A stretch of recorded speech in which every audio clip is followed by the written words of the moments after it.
stories, join in on the conversation. We're here to support each other on this journey. Use super chats to highlight important questions or comments. We're so glad you're here and can't wait to hear from you.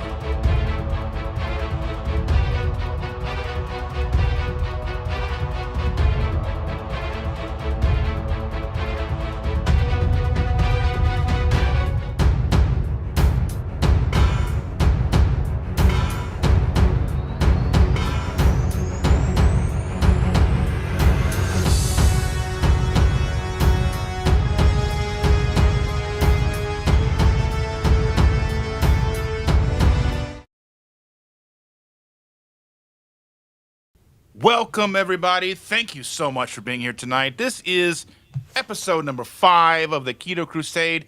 You have me, Dustin, KetoSimple, and the wonderful people that I have here before you. We have Victor from Southern Keto and Chris from Chris Cooking Nashville. Thank you, gentlemen, for being here. How are you doing this evening? Man, I am great. How are y'all doing this evening? I'm doing fantastic. I'm super I'm excited hanging for in this. there, fit as a fiddle, and happy to be here, guys. That's awesome. So tonight we are talking about something very important and I think does go under the radar, and that's success. So often we're talking about what our failures are. We're talking about what doesn't work. But tonight we're talking about winning the battle or winning the war. Then how do you feel about that, gentlemen?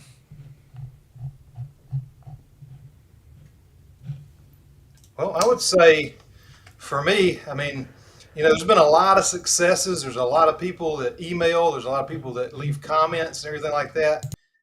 I would say success in general, it's measured the most, I think, by how you just kind of keep going whenever you feel like you can't keep going anymore.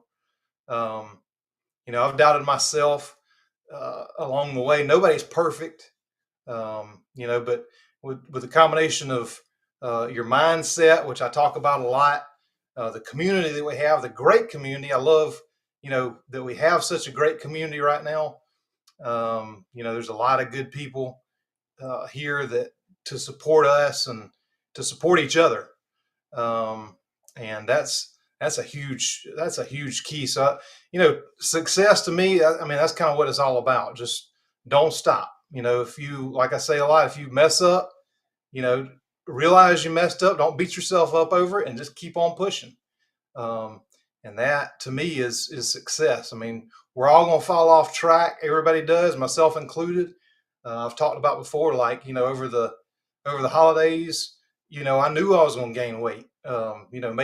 Making cookies all the time, things were going to happen, but, and creating recipes and stuff, it's just, that's kind of a part of it. If I bring you some cookies, then I'm eating 10 times the amount of cookies you are. So, just to test it out and make sure everything's right.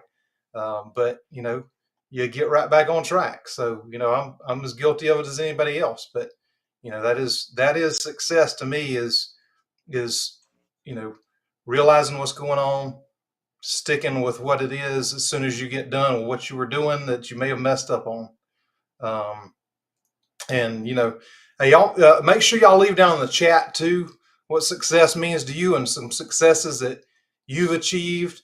If you got any, short stories, I know we'll have a lot of comments, but, if you've got anything that overall you feel like you've been really, really successful in, like myself, I've lost about, I say 75, probably more like 85 pounds, fixed a ton of health conditions. That's kind of my success story. I want to share that, and, as well as some of my background and other things. So that's what success means to me. We are succeeding. We are, getting this message out to a lot of people. And, that to me is awesome. That's what it's all about. If we don't share this message, you're not going to hear it in the mainstream. It's a grassroots movement that we have to be a part of. We have to push it out there. And, thanks to our awesome community for sharing that with everybody and helping us push the message out. That's succeeding. That's winning. I totally agree with Victor. I think there's a lot of different things that our successes and our wins are going to look like for each of us individually, and I think it's a great idea. You guys tell us in the chat, like, what are your victories, what are your successes, what are your wins, what are the things that are keeping you going. But I think that there's a lot of different maybe details we can get into of what success might actually look like, or what each of us is trying to achieve. But I think on a broader scale, what I really see as being something very successful that I'm really excited about, we are seeing new people in our live streams, in our comment sections. I am seeing on a daily basis just about at least a comment or someone popping up in a live stream or something every single day. I'm brand new to keto. I'm brand new to carnivore. I just found your channel. This is the first recipe I've watched. This is the first live I've been to. Like, this is happening regularly. And I think that it's easy for us maybe to get roped into the drama of the media of, as Dr. Barry would say, keto butt crack is going to kill you, or, these various kinds of things. And we feel like, we're fighting this like losing battle, and we see the next thing that big food or big pharma is releasing, and there's all that stuff out there. And of course we are battling against these things, trying to get good information out there to help people. But I think we are seeing a real massive growth, and we are seeing a lot of new people who are starting to come to keto and carnivore and low carb ways of living, and they're starting to reach out and they're trying to change their lives. In fact, Ash and I were just at the bookstore yesterday. I was looking at cookbooks and researching for some things for my own cookbook I'm going to be starting to write. I'll tell you guys more about that, but I'm going to be working on that, and we were researching it. And so we were in the cookbook section, and there's like the regular cookbooks, and then around the side is the health related cookbooks, right? And so it's all the keto books and all the paleo books and all that stuff are there. And a couple walked up, and they saw that we were looking for anything carnivore related. We were looking at keto stuff, but we were looking specifically to see if there were any carnivore books. And they were like, oh, we're looking for carnivore books too. And so we started talking to them, and we ended up standing there and talking to them for a little while, and they did carnivore for the first time in January. And they are both super excited about it, and they were traveling from up north, headed down to Florida, swung into a bookstore, and just happened to run into me standing there by the carnivore book section. Imagine that happening. And so we got to talking, and I told them about like what it is we do. And they had never heard of my channel. They'd never seen any of it. They were just randomly in this bookstore looking for carnivore cookbooks, for ideas, because they feel so good on this lifestyle, they're going to stick with it. And so they're looking for some ideas for carnivore recipes or ways they can incorporate into their life. And like what a weird and cool set of circumstances to randomly run into people in a bookstore looking for carnivore recipes when, hello, that's what I do. So like this kind of stuff is happening more and more. We're seeing more people talking about carnivore in our everyday lives. We're seeing more people pop into the channel. We are hearing about this more and more through all of these outer media outlets, and it's starting to work its way into the larger media outlets. It is a real growth, and I think that, when it comes to success on an individual level, we all have our things we care about, but on a broad scale, I think we are winning this battle little bit by little bit, and we have a very large battle to fight, but I think piece by piece, we are gaining ground because more and more healthy people are becoming outspoken about how they got that way. And it's like 6 months ago, a year ago, 2 years ago, whatever, I wasn't who I am now. How did I get here? I went keto. I went carnivore. I stopped listening to this. I stopped listening to that. I'm off these medications. I'm doing this. I have this great thing going on, whatever their story is. And more people are starting to catch on. And as Victor said, this is a grassroots movement. This is a word of mouth, person to person thing. I loved listening when Ash and I were at Keto Palooza. And I'm sure Dustin is going to remember exactly what I'm talking about here because he was there too. At Keto Palooza, Dr. Barry got on stage and was talking about telling a friend, telling a neighbor, telling, a family member, whatever, teaching people what keto and carnivore is. And he was explaining how in big food, big pharma, big government, medical system, all of that stuff, the way it works, even if you get them on board, by the time it all disseminates down through everything, he's like, you're not going to see any of this at your family doctor level for probably the next 10 years. Even if it's all believable and documented and approved and whatever in the minds of all of the people in charge, it takes it that long to work its way through the system. And so he was like, don't wait 10 years for your doctor to catch on. You have so many people in your life that need your help now. They don't have 10 years to wait for it to come through the system. You need to go to the people that are next door, the people that are in your life, the people that you have access to, and don't preach at them, don't yell at them, don't ridicule them, don't do any of that, but encourage them, give them that example, show them what you can do with your health, with keto and carnivore, and just teach people to change their own lives, and then encourage them to go teach somebody else. And by doing that, we gain more and more and more people on this keto crusade that we are on, which is why we do what we do. And I think because of the massive growth we are seeing and the people that are showing up in live streams and chats and how this is getting everywhere, and just the massive growth of the new people who are saying this is the first time I've ever done it, I believe little by little we are winning the war.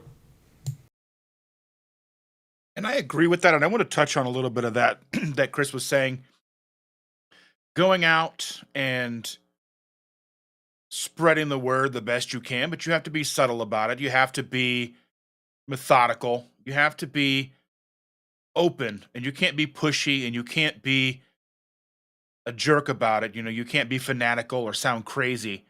And yesterday I went out to lunch with some coworkers that I hadn't seen in a long time for a company that I worked for up until 2019. I worked with them for about 10 years. And the funny thing is the first person that I walked up to was a coworker that's been very close to me for a very long time. And the first thing out of her mouth was, "I've been doing carnivore." And I was like, "Do I have a channel for you?" And you know whose channel I gave to her, right? Because I texted him right there. I was like, I've been shouting you out, buddy. And so I gave her your channel. I told her about our meetup in May. Um, Tried not to talk too much about it in the beginning because there was a lot of us sitting there talking, and I didn't want to, obviously dictate the conversation. But as things kind of wound down, she was asking me questions. She had been primarily focusing on Facebook groups, and we know how toxic those can be because as when Victor sent me a text last night about some stuff that he's been seeing, and I'm like, that kind of wraps itself back around to another thing that Chris was saying is we have to be skeptical when we're looking at new information, just like we always have been.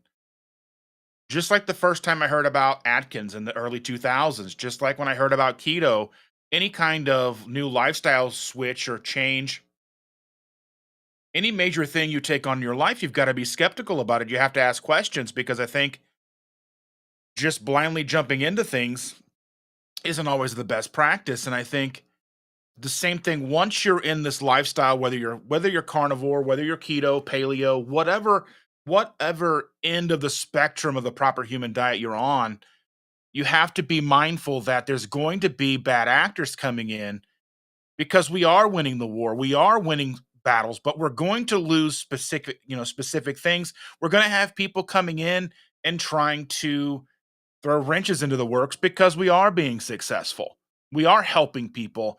As news articles come out promoting positive things with this lifestyle and the spectrum of the proper human diet, you can bet there's probably going to be 2, 3, 4, 10 articles coming out that say all kinds of crazy things. Well, you should leave the butter and go back to seed oils, or I don't even want to talk about like all the weird things that come up because I think they're just complete distractions. And I think that does show that we are winning, we are being successful. We are living and showing, we are living proof that this spectrum of the proper human diet is beneficial to a large number of people. And I think we have to keep that in mind, because when we are looking at these articles, when we are looking at these posts, and we are looking at these new uh, influencers that pop up, I mean, there's going to be AI influencers. Sometimes it's very difficult to tell if somebody is real or not.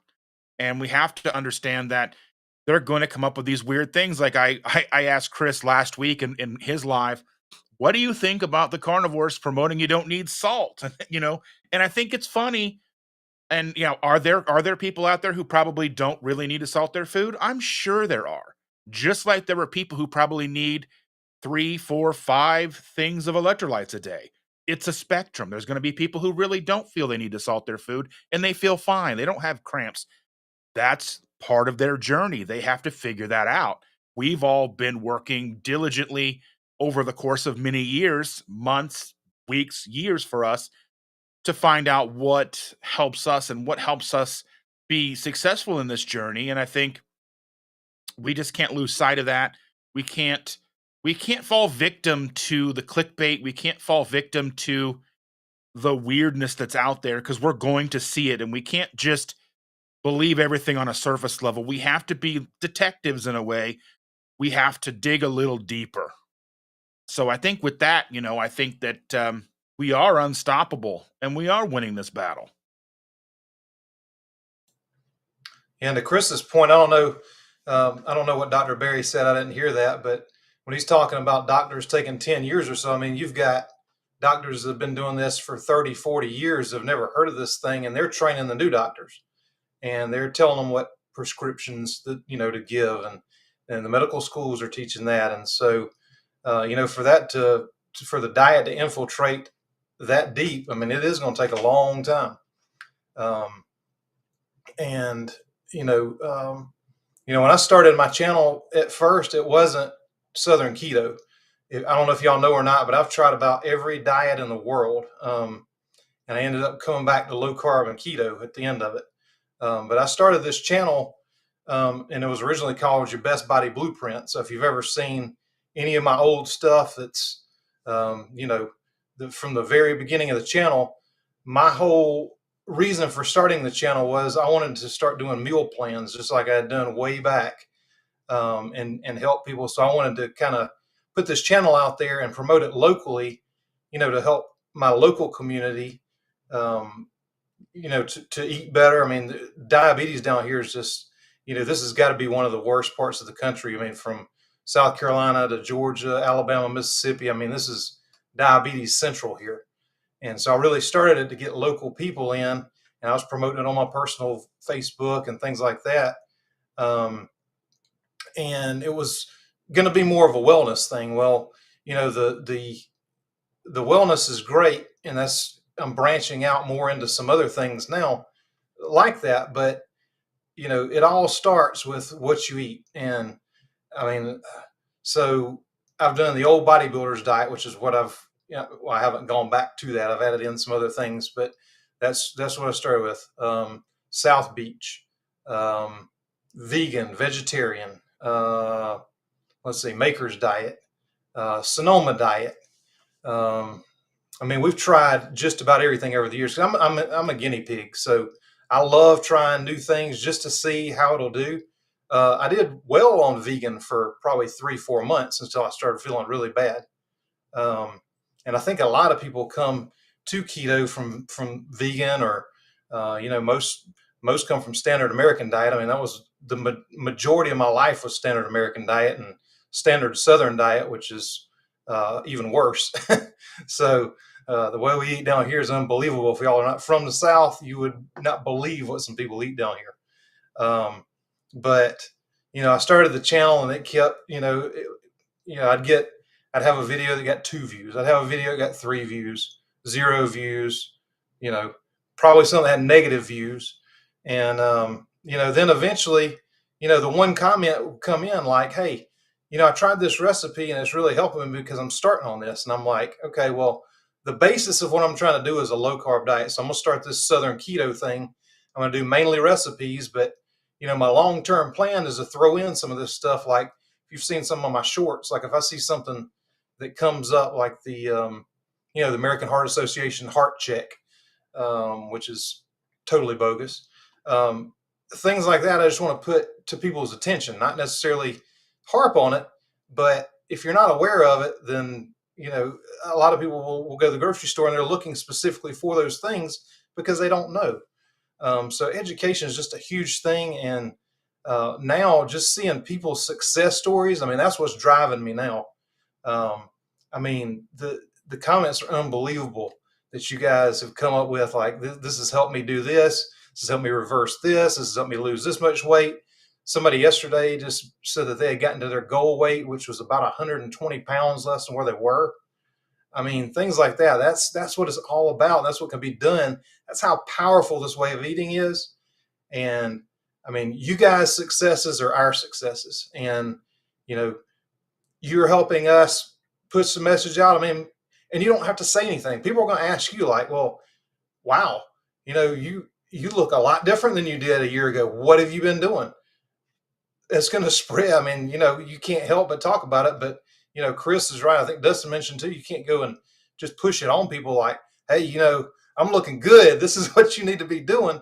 People are going to come ask you, and you're going to be able to talk about it because of the testimony that you're giving just by what's changing in your life.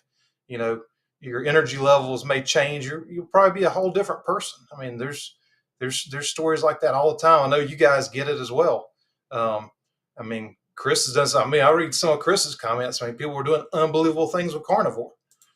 People were doing unbelievable things with keto, even dirty keto. And, when I started my channel, before I did the Best Body Blueprint, my channel idea was going to be called the New Standard American Diet.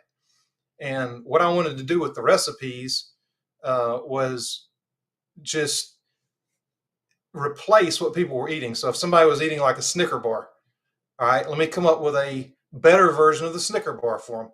If somebody's down here eating green bean casserole, squash casserole, whatever it is, let me make a healthier version that if they just change their diet and start eating these things and didn't do anything else, I mean, it's going to, just eating the whole ingredients and good ingredients are going to change your life. And then you can dig into it more and pare it down even more.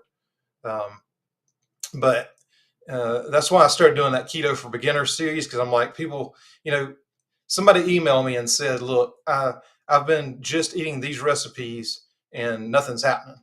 I'm like, well, that's not really what I designed. And maybe I should have done that in the beginning in hindsight. But so now I'm kind of going back to basics, and then you can use that stuff, but, to fill in the gaps. But, that was kind of my intention. And, it's been a great success, and seeing y'all's successes is what makes me feel successful. And that's what it's all about at the end of the day. That keeps me going. That keeps me wanting to do what I'm doing. And hopefully y'all like some of the wellness content that I'm bringing up too. But sorry for rambling, but go ahead, Chris. I'm sorry. No, you're good, man. I was just listening and enjoying. Every now and then when one of us gets to preaching, we just drop some good knowledge. You just let it go. It's good. No, I totally agree. And I think what's really interesting is Ash and I have both had this experience a lot lately where we end up talking to somebody about keto and carnivore. And we have this experience where, when we talk to them and we're like reasonable and we're common sense about it, and we're not, telling them you need to eat 4 sticks of butter a day, or you're not doing it right, or you have to eat 4 pounds of ribeyes and salt and nothing else. Like, when we don't go to that extreme thing, average, regular, normal, I'm trying to change my life people appreciate that, and it impacts them way more. And they oftentimes will tell us, like, you guys aren't really what I thought you would be. Like, when I heard that, you were keto, you were carnivore, you were whatever, I expected you to be like the Facebook groups or like the YouTube comment sections, or whatever, with some of the craziness, right? And as much as going further and deeper and harder and all this kind of stuff can maybe be helpful for some people, I think one of the things that success really hinges upon, and the reason that things are growing, is this idea that this can be easy and this can be for real people and this can fit into an actual real lifestyle. And this is not about just overnight flipping a light switch and giving up everything you've had for your entire life to do something that everybody else thinks is totally crazy. This is based on common sense, it's based on science, it's based on the results of hundreds of thousands of people that are now out there in the world that are talking about these low carb ways of eating, and they're showing their results. And so it's not us trying to be crazy or do anything that is here from a standpoint of, can we be shocking, can we be dramatic, can we any of those kinds of things. That is not our point, that is not our purpose, that is not why we are here. We are here to say, you need to figure out what works for you. You need to find the things that help you be stable. You need to find the things that help you feel like you are in control, like you can maintain a lifestyle of making better choices for yourself. And that's low carb ingredients and maybe sometimes recipes, and maybe it's not lots of recipes. Maybe it's really simple because you hate cooking. Like whatever it is that works for you, however you adjust the style of how this works, and you play with things like your carb content. Do you do 20 grams a day? Do you do 50 grams a day? Do you do 10 grams a day? Do you have to stay as close to zero as possible? What about your fat? Are you high fat, moderate protein? Are you moderate fat, high protein?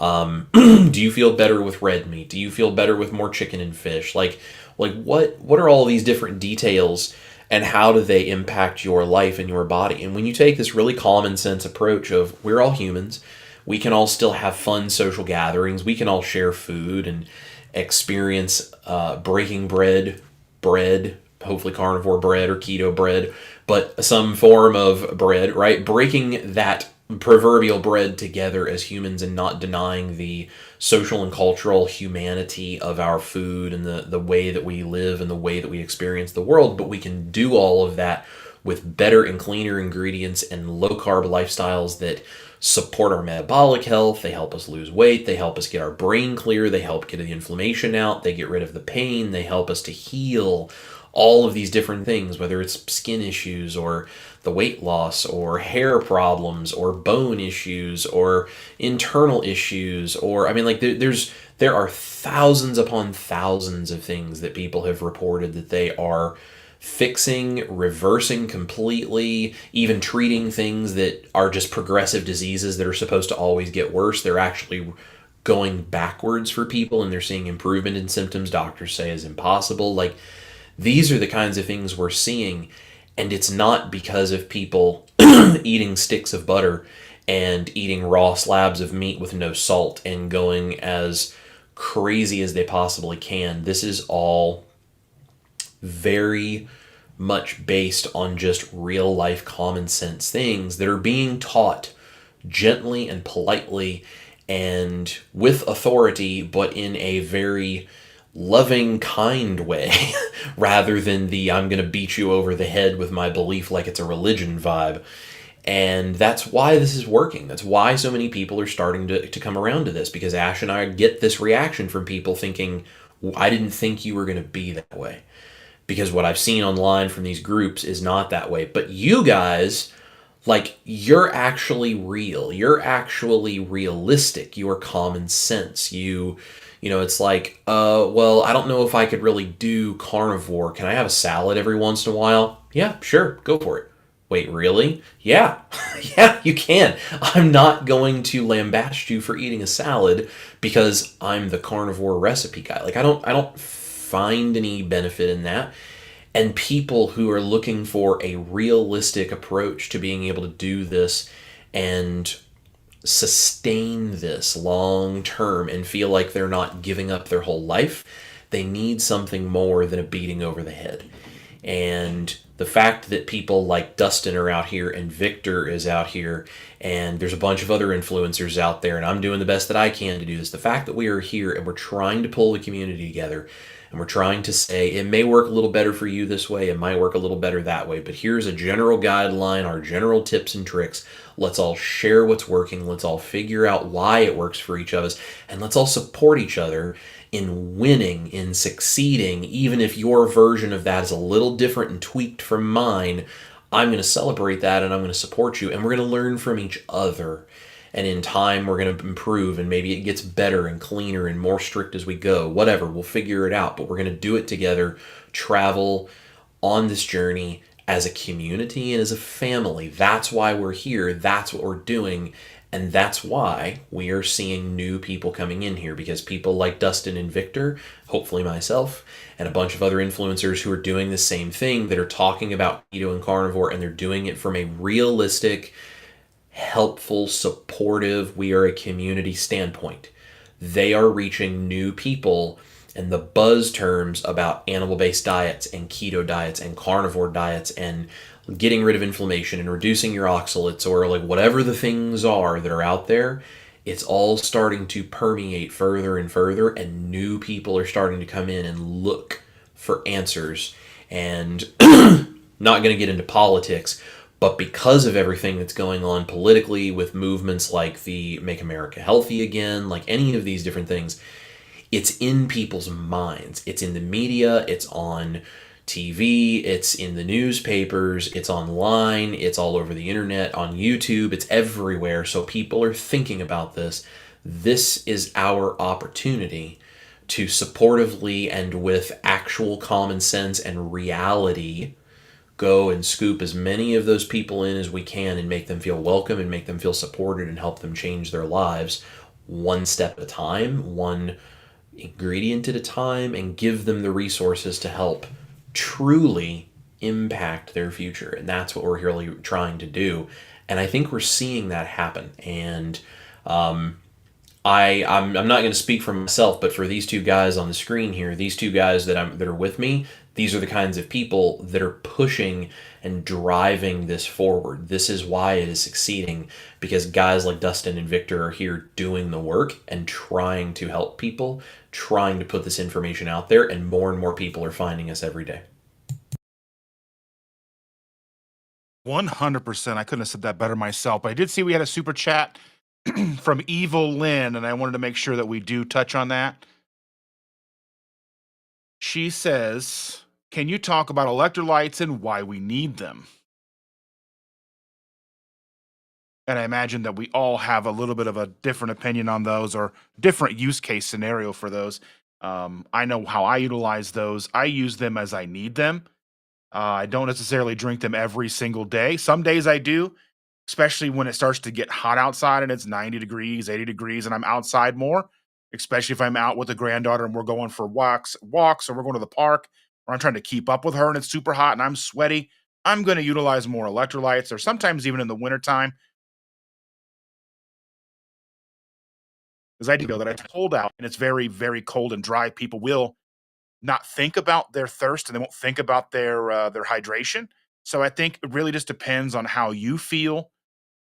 Um, Are you crampy? Are you thirsty? How do you feel? And you don't necessarily need to use Salty or Element or any of the other brands out there. You can hodgepodge your own together. You can make your own. I know Element has a recipe on their website. There's snake juice. You can go and find that guy's recipe. There's all kinds of them out there. Um, so that's kind of my take on it. I think if you need it, you can take it every day. You can go every other day. Really just depends on what you need. But we'll talk, and we'll let Victor and Chris kind of outline how they feel about it. Yeah, and I've got an electrolyte recipe that I use that I kind of put together primarily to begin with to save money. But secondarily, there's some things that I think that some of the brands are lacking in that you can find. But now I do use Salty packets, but I would say 95% of the time I make my own. And I've got a video on my channel of how I make I've actually got two. I redid it. I kind of changed my formulation a little bit just a few months ago. Um, But why we really need them is we're talking about magnesium, we're talking about sodium, we're talking about potassium. And those are stored in and around your cells. And when you're eating a higher carb diet, then those are stored in the cells with some water. Well, you start keto, you're going to start losing water. That's why in the beginnings of keto, a lot of people will lose a lot of weight really fast. You're losing water. And so when you lose that water that's in the cells, with it goes the sodium, the potassium, the magnesium. And those are crucial for bodily functions, not to mention, just to avoid the keto flu, or that's what we call it. I mean, it's any diet, any way that you look at it, going back to even Ayurvedic and Chinese medicine. I mean, it's detoxification symptoms is what it is. Your body is detoxing, getting rid of junk. And so when that happens and you totally change that, you're going to have headaches. You might have, you might be really tired. You might have brain fog. You might have a lot of symptoms that if you have the correct amount of electrolytes and you're replenishing your electrolytes, you can avoid a lot of that stuff. And so when Dustin's video came out, I'm like, I mean, and I've got a channel. I do videos and I talk about stuff like that. I'm like, man, when I'm out working in the dead of summer, you don't have to tell me I need electrolytes. I know. I listen to when my body says, hey, you need something to drink, it's usually electrolytes. I drink very little plain water. It's either usually Zevia, mineral water, or electrolytes. When I get thirsty, I drink it. You don't have to tell me that in the middle of summer, but wintertime too, you might get into kind of a little funk. You might be a little bit low energy. And Dustin's video came out. I'm kind of like, well, man, I've kind of been feeling like that the last few days. So, and I'm thinking, well, when's the last time I had any electrolytes? And I mean, I'm deep into keto, more low carb now, really. But, I mean, I'm probably 40, 50 grams a day total. So I did some electrolytes. I'm like, yep, that did it. The sodium especially is something that is helpful in keto, but it really is just, I mean, your body needs the magnesium, potassium, and sodium to function correctly. And so that's really why you would want to do that. And I see the question up here that Dustin put. My last blood work showed my sodium was high, so no electrolytes. Correct. I would say, I mean, there's so many factors that could be involved in that. That would be a question for your doctor. I feel like that's getting in the realm of medical advice, and none of us are here tonight to give medical advice. We're giving our own personal opinions and experiences. I would, if it were me, I would probably do some myself, but not the amount. But I'd have it checked, and there's a reason that that's high, and that's what you really kind of need to get to the bottom of, is why the sodium's high. It's not from getting too much salt 9 times out of 10. There's an underlying reason that you need to find, and so yeah, you can totally make your own electrolytes, cheaper, but I keep the salty packets if I'm on the go. I don't have time, especially if I'm traveling. I mean, you don't want to go through the airport with a plastic container of white powder. It doesn't go real well with TSA. So having something in little packets, that's kind of the ticket. Our shows and things in the fall and winter, we don't have time to bring all the stuff with us. So, for me, the convenience of those are awesome, but I'll make my own. Chris, what do you think about it? I love my electrolytes. I love, specifically the ones that I use most frequently are Salty by Keto Chow, and I think all of us probably have a discount code for Keto Chow and Salty, you can probably go to our description boxes and click that, and saves you 10% and gives us a little credit, a little kickback for the fact that you used our link to go to the website. We appreciate that. It's a easy way if you're going to go buy Keto Chow or Salty electrolytes or something anyway, then it just makes it a free way for you to support us in the process, and you save some money as well. I drink Salty every day, and I do that just because it's really convenient, and I love the flavors. They work really well for me.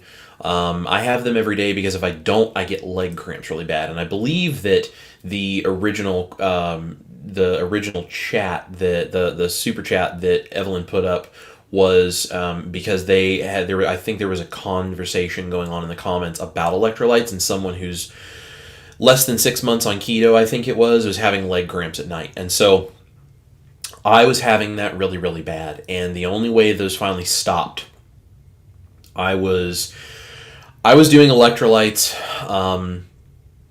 I was drinking Element electrolytes back in the day because that was just the ones that I had heard were the best. And nothing against them. I know some people love them. Great. They just didn't work that well for me personally because I was still getting cramps and I was really struggling. When I switched to Salty, when they first came out, they sent it to me for me to test out. And when I first switched to Salty, my leg cramps went away. And that's because of the higher amounts of magnesium, potassium that are in there. So a lot of times, sodium is easy to get because you can put salt on your food. It tastes good. And, you have this really highly developed piece of technology in your life that tells you if you need more salt. If it tastes good, if it tastes salty, it's good. If it tastes too salty, you don't need that much salt. Your body knows when it needs salt, so it'll tell you. But magnesium, potassium are a little bit harder because things that used to be all of the trace minerals in our water supply, all that gets filtered out now. And so we don't get all of the electrolytes. We don't get the blood of animals that we've killed, that there's still some blood in the meat. Like all these different ways where we used to get electrolytes and extra salts, magnesium, potassium, whatever. We don't get nearly as much of that anymore. And so I use Salty electrolytes, but I have a free ebook for anybody that's interested. You can go to my website and you can download that. It's just chriscookingnashville.com. I have a free ebook. In there, I have a written recipe for making your own electrolytes. So if for whatever reason the versions of electrolytes that Dustin and Victor have available for you somehow doesn't do it for you, you can come check out mine too.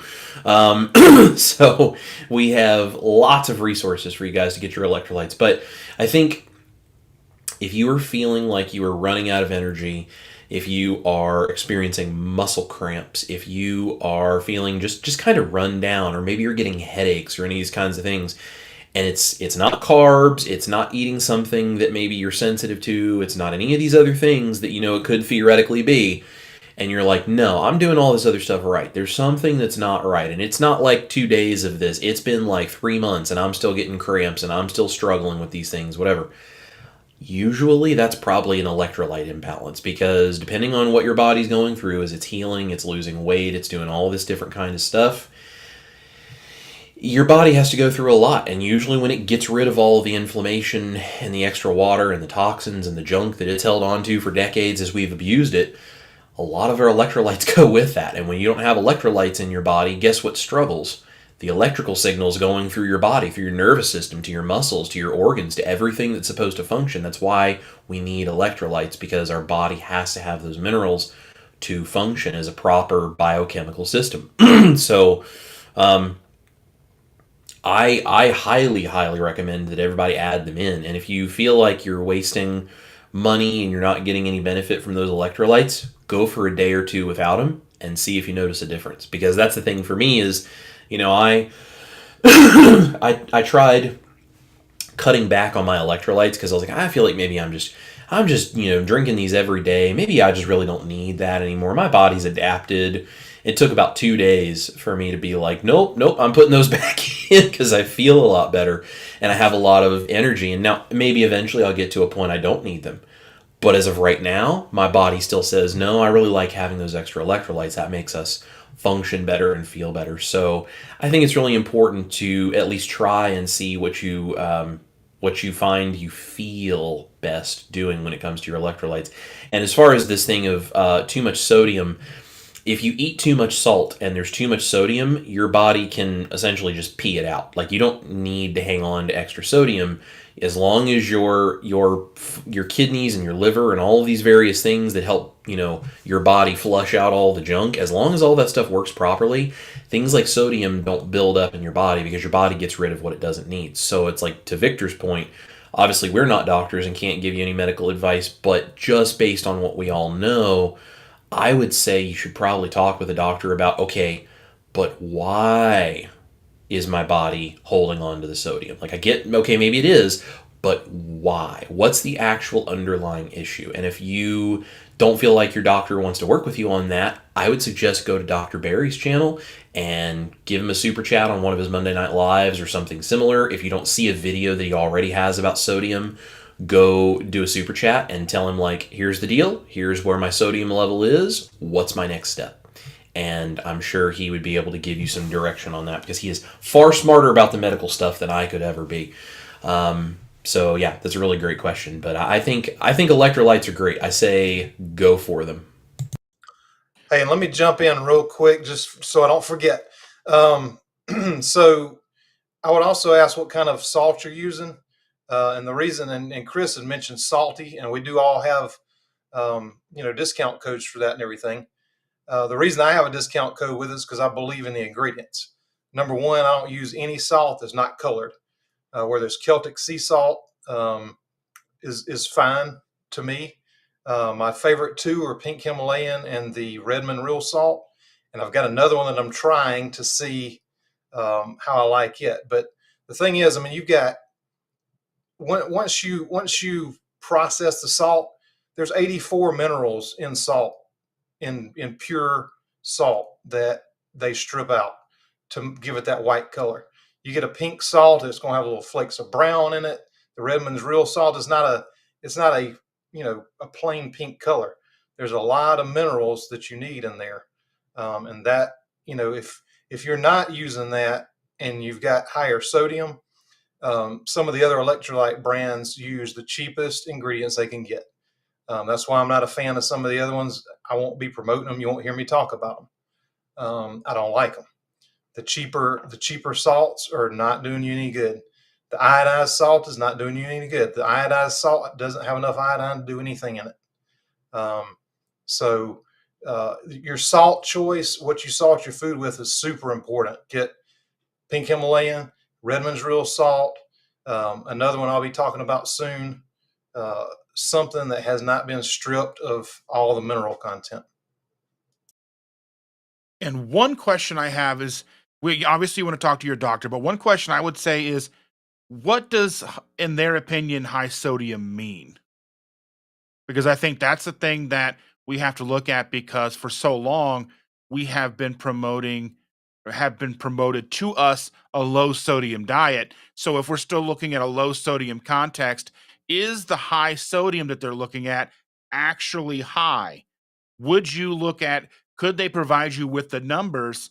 And then I would say what Chris said, go talk to Dr. Barry, send a super chat, and one of us does, like, I think 2 lives a week most of the time. Drop a super chat, probably $5. Hey, these are my sodium numbers. Would you consider these high? And I would say go from there. I think that's a good place to start. Just because your doctor says something is high, and I'm not trying to say you can't trust your doctor, but I'm saying second opinions are always helpful.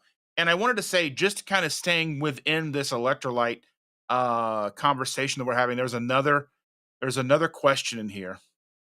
This one is from unknown. So they're probably just wanting to be anonymous. So what they're saying is, what if one suffers extremely from muscle cramping on a daily basis and taking electrolytes daily doesn't seem to work for me? I have to drink salt water or soy sauce water to alleviate the cramping. So that would say to me, maybe the electrolytes you are taking aren't sufficient in sodium content. Maybe the ratios of potassium and magnesium aren't sufficient as well. Not to say that soy sauce and salt water would have those as well, but we all know that not all electrolyte packets or all electrolyte mixes are created equal. Like, say, there are brands out there that don't even have magnesium in them, and they are much lower in sodium than you would think. And then there are some that are about 1,000 milligrams each. So, or yeah, 1,000 milligrams, so 1 gram of sodium per packet. So I would kind of start to play around with that. Look at the packets. Look at the brand you're taking. Look at the actual content in there, and kind of say if I'm taking 2 tablespoons of soy sauce or putting this amount of salt in my water, you know, how much am I using? What's actually in these electrolytes? Because again, all brands are different.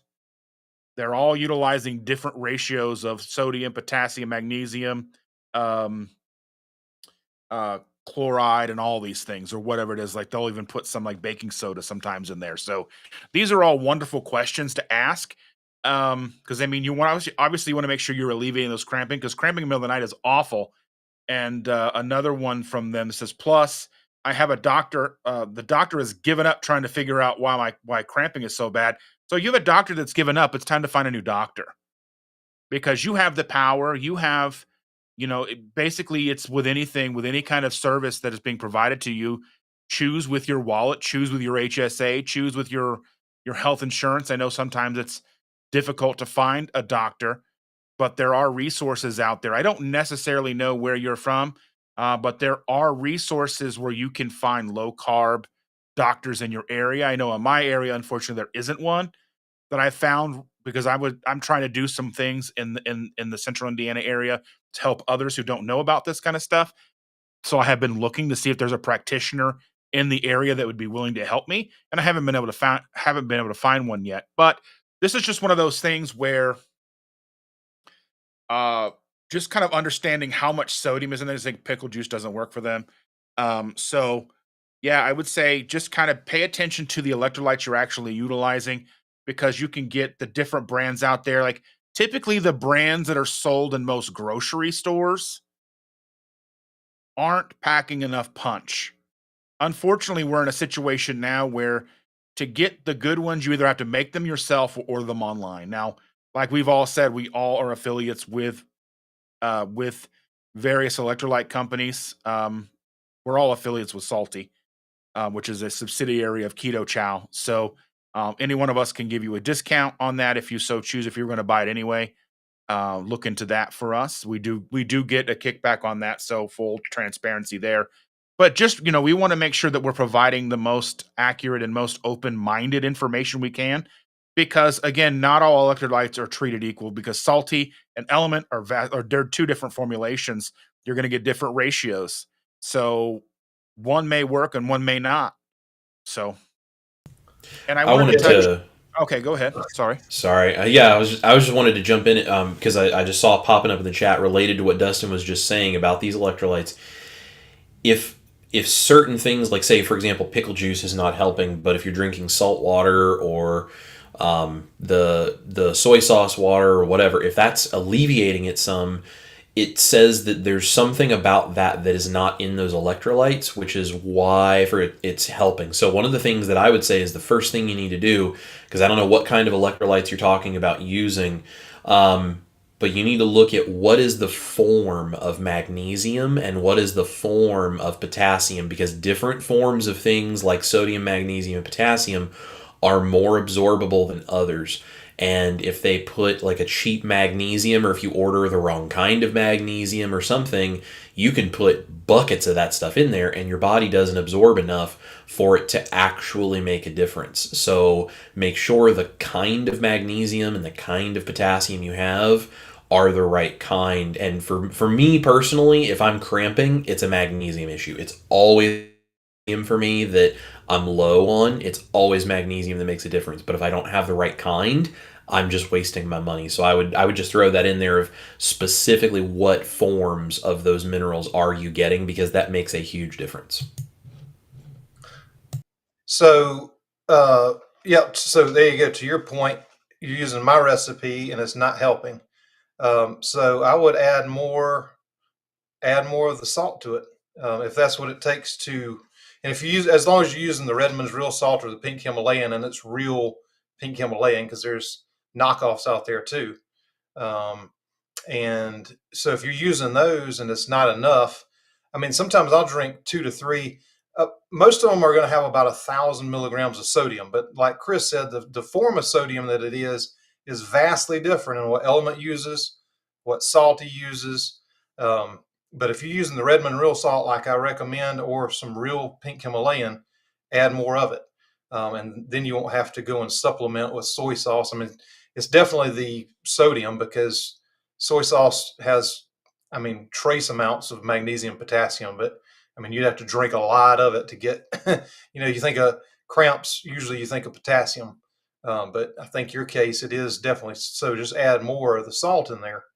Um, and I mean, prime example, my wife, as much as I hate to admit it, she doesn't like my recipe because she likes the taste of Dr. Berg's electrolytes.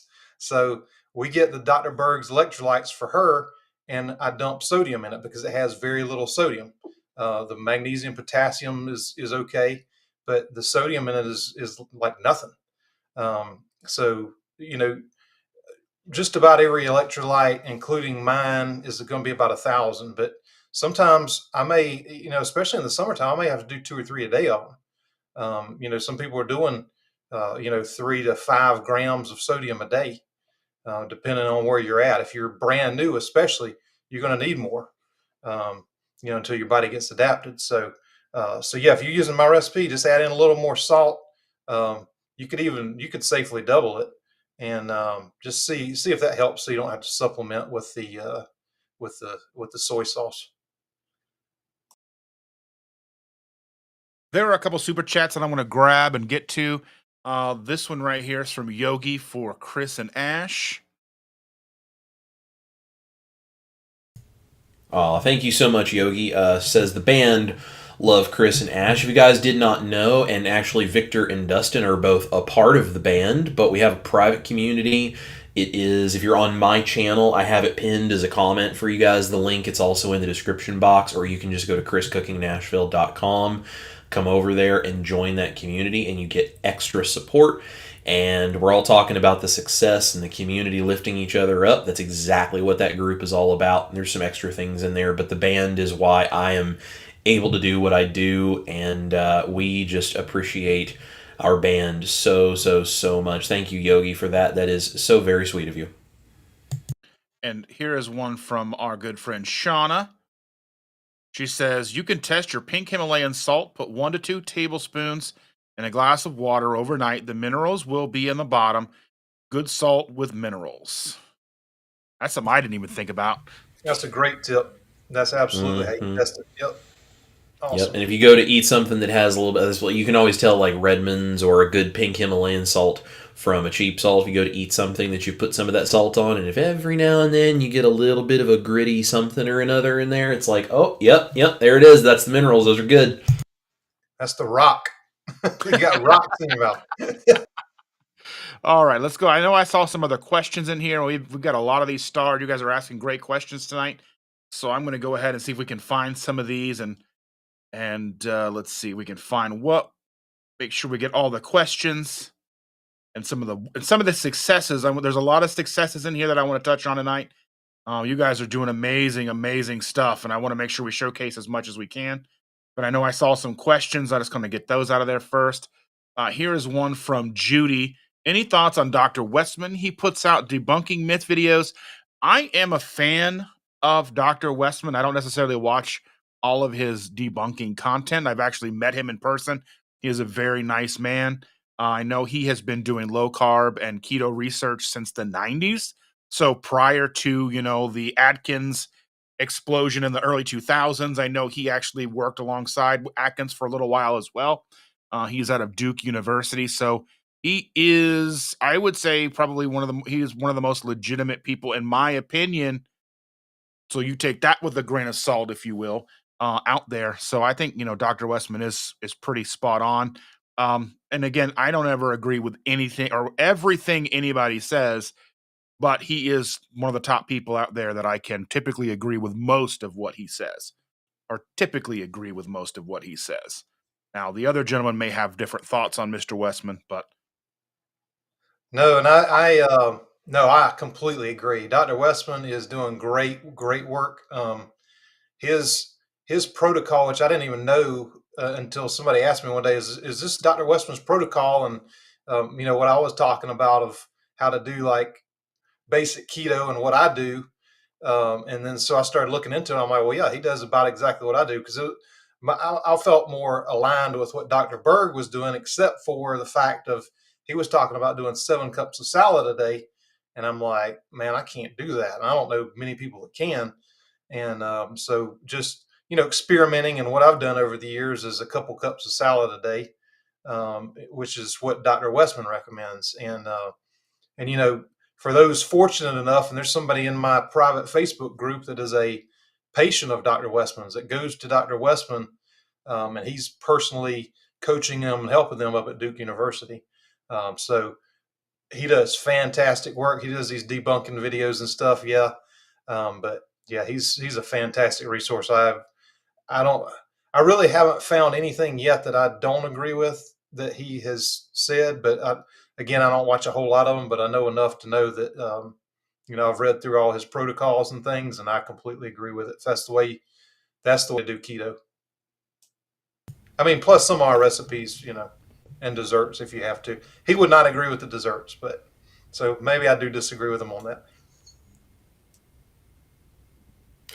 I really like Dr. Westman too. I don't watch.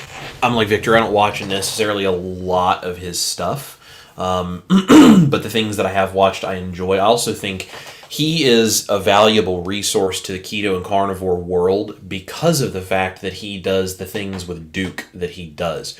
Because it's one thing to be a doctor in a medical system, it's another thing to be a research university-based doctor where you're doing like the actual studies and you're involved not just in the medicine side but the university side. And he is really good at understanding what needs to go on sort of the research side of being a doctor because of his involvement at Duke. So it's just a really good insight that I think is a very valuable resource for the keto and carnivore world as we're trying to get more information out there. We're trying to take in more information from the studies or understand why things are certain ways. Like, he is the guy that is the expert at that. And, again, we don't necessarily agree on everything with anybody out there. We always kind of all have our different tweaks and whatever.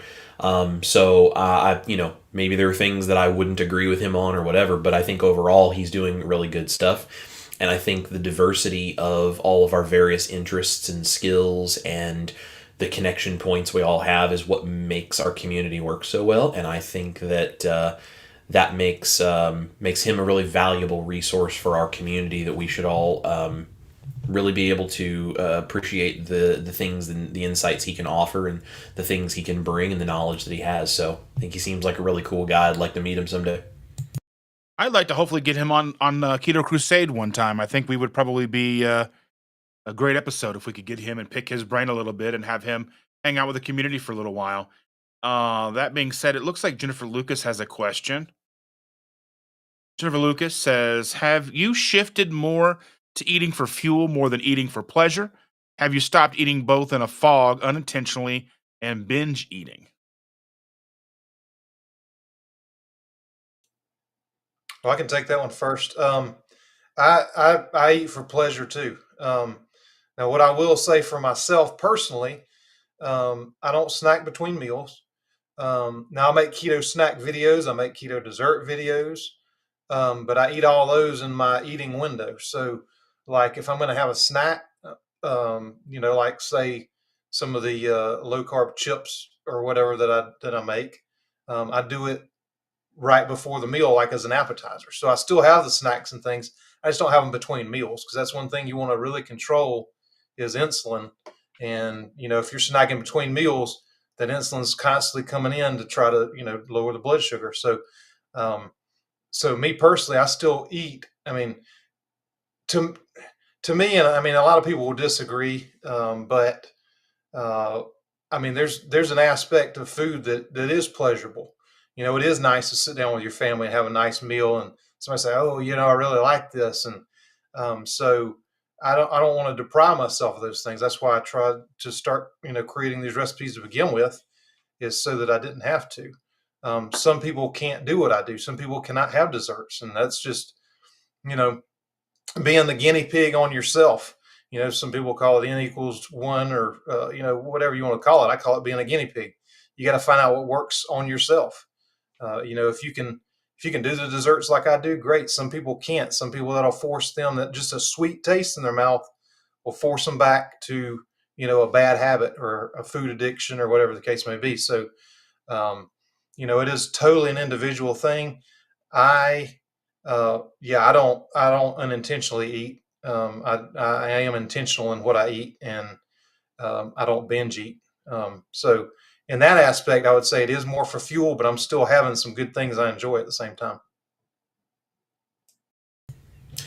I think it's a really good point. So, Jennifer, this is a fantastic question, and I really appreciate you asking it, because this is something I really like talking about, and these two guys on screen are like, oh boy, here goes Chris. So here's the thing. The thing that makes us different than animals is the fact that we have the ability to apply our intellect and our artistic nature and our human nature to things like our food, right? You know who doesn't eat for pleasure? A spider that's sucking the guts out of whatever it is that ended up caught in its web. A predator that is eating purely off of instinct, that is ripping the innards out of something that are raw. When people say you should eat for fuel and that food is fuel and it's not supposed to be entertainment, what they're really saying is the problem is not that you are having a pleasurable experience of what you're eating. The problem is when you prioritize having a pleasurable experience and then eat things that are not actually food. That's when it becomes a problem, because that is actually poisoning yourself for pleasure. And it's the same thing with smoking.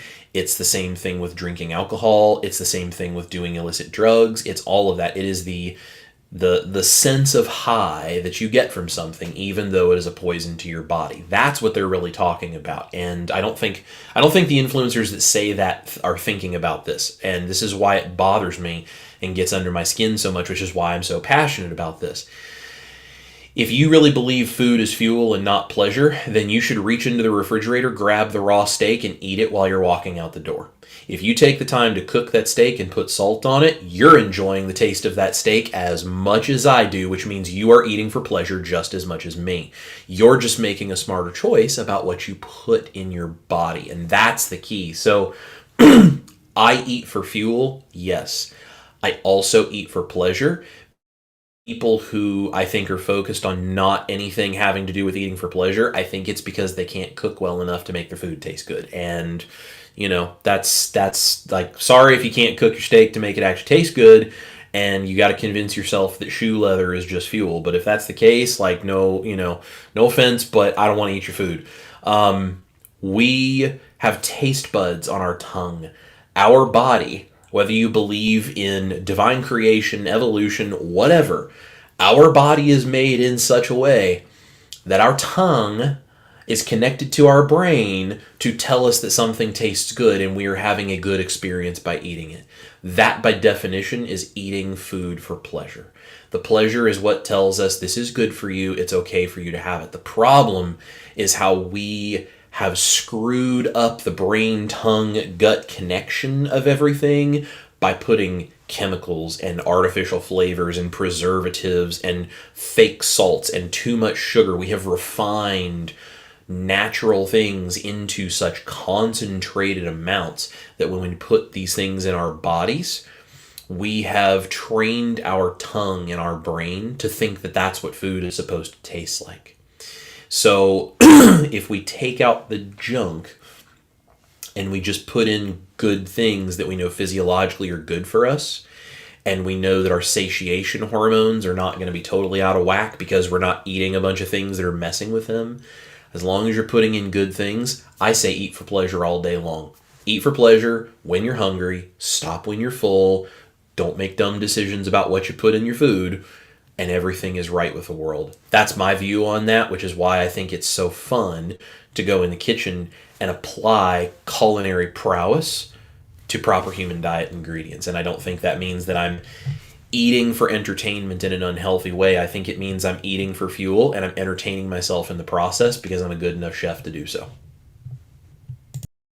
Yeah, and I think when you look at it like from like a perspective that I come from as somebody who is a legitimate food addicted person, um, where I would basically try to eat myself to death every day, um, and unintentionally necessarily, but the idea that if we are to be successful, for us to be successful, we have to eat for just fuel and not enjoy the foods that we eat is not sustainable.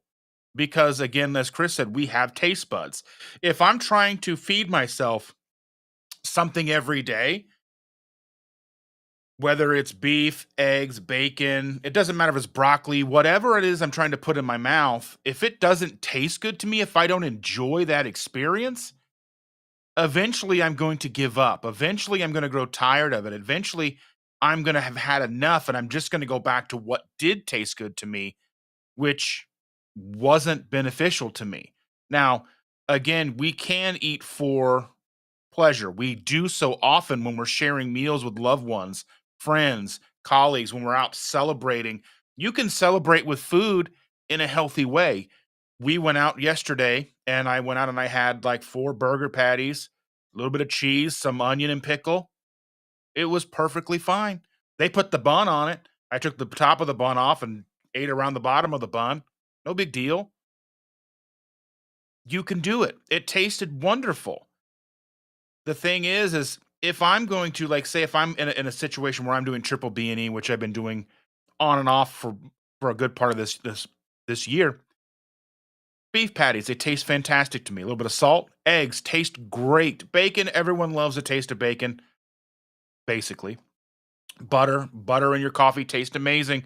All these things taste very good. If I was trying to better myself with foods that didn't taste good, then I wouldn't be successful. And that's what we're here today is to celebrate how much success we've found by not only finding a good way to fuel our bodies, satiate ourselves, to find satiety and not have to worry about needing to stuff ourselves to the point of physical harm that I used to do and then go back for more, but where I can just go, okay, I get to that bite and I'm just done and I'm not feeling miserable. I feel good. I'm not even necessarily full. I'm just done. And that is one of those things that I never thought I would find. So, this is such a fantastic question because I think there are so many people out there who are not aware that this is even possible, especially people that were in situations like me with heavy food addiction where if I didn't feel like I was completely stuffed, I didn't get my money's worth, or I would keep going back until I did. So just finding this is just amazing to me. And I think that it has to be a healthy combination of satiety, fuel, and enjoyment, entertainment, if you will. So I think that's a very great question. I think it's a complex, nuanced answer. And I hope we provided that to you the best way we could and satisfied what you were looking for. I know that there are those influencers out there who do harp on the fact that you don't need to eat for pleasure, you don't need to eat for entertainment, but they're also not talking about finding satiety. They're not talking about proper human diet. They're still talking about everything in moderation, which is kind of a very slippery slope, especially for someone like myself. So, oh, yeah. um, let's take a look and see what other questions we have. I also like make sure that we do have time to get to um, some of these fantastic achievements that we've seen. One that I wanted to talk about here was Neuro Encoder. I have lost 260 pounds of fat. And I think that, that just takes, I don't know why I can't get my animations overlays to work here. I was trying to do some animations, but they're not coming through. So my apologies. I was going to do some fireworks or something, but they're not currently working. My apologies. But pretend that you're seeing sparkles.